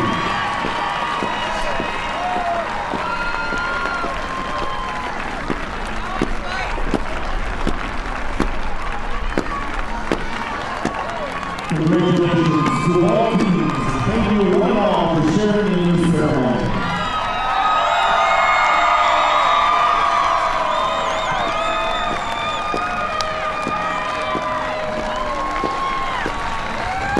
Well, the comeback Cougars, I guess you call them. Johnson Creek had an 11-4 lead, but no match for the Coleman Cougars today as they win the Division IV state championship 20-11. Let's go down to the field and hear from the happy winners. Name that Mergener. Here's Sophia Minners. Standing by here with the very happy Mason Mergener. Mason, congratulations. You guys win the Division IV state championship, but you go about it probably in the most difficult way possible. You fall down 5-zip, and then you're down 11-4. But in the 5th and 6th innings, you guys put together 13 runs. How were you able to get your way back into this game? Well, actually the whole team, nobody ever got down, and we knew it was our defense. We were struggling on defense. We were hitting the ball, actually. They made plays, and towards the end of the game, it started going our way, and our whole lives we've actually battled back. Last year, Little League, we've always battled, and just one of those days, I guess, kept it going. You got the win yesterday in the semifinal. You're the winning pitcher here today, 2-0 for you in the tournament. How did it feel knowing that you had to, on the mound, get your guys back into this game as well? It felt good, but can't give much credit to the defense today. It was definitely all offense for us, and they say the best defense is a good offense, and I guess that's what it was. You guys are used to winning wrestling. How does it feel to add baseball to the trophy case? Great. This feels just as good as every wrestling one. Honestly, it might even feel a little better being school's first, and it was unbelievable. All right, congratulations on a great game. Coleman, D4 state champs. All right, thanks, Sophia. Well, this is one of those games, Brof, that years from now, people will be sitting around these stands at the state tournament going, well, I remember back in 2012, that Coleman-Johnson Creek game? Well, you're going to look up a lot of the records set today. Is lots of runs, lots of hits, lots of walks, lots of errors, lots of base runners. And again, Coleman, give them credit. They came from behind, way down, and prove you never give up. They overcome 7 errors. They come from 7 runs down. And again, Mason Mergener didn't want to talk about his pitching, but 2 clean innings after all the offensive explosion. It was the only semblance of order, only semblance of fundamental baseball today was when Mergener came in to pitch 2 scoreless innings, and that pretty much was backbone to a wild Coleman win. Mason with 5 RBIs, Trevor Seawald with 4 hits out of the 9 hole for Coleman, who had 15 hits. Again, they benefited from 12 Johnson Creek walks. It's kind of painful to watch, quite honestly, as they just couldn't throw a strike in the late innings, and to Coleman's credit, they took advantage. So Johnson Creek finishes the season 21-6 in Michael Flood's first year as their head coach for baseball and second place of the state. But how about the Coleman Cougars? They lose their very first game of the year, 4-3 to Freedom, and they rip off 28 straight wins, including the Division IV state championship. That'll do it from Fox City Stadium in Grand Chute. We thank you for joining us for our telecast of the Division IV state championship game. For our entire When We Were Young Productions crew, Sophia Minard, Bill Brophy, Jay Wilson. Final score again, Coleman 20, Johnson Creek 11.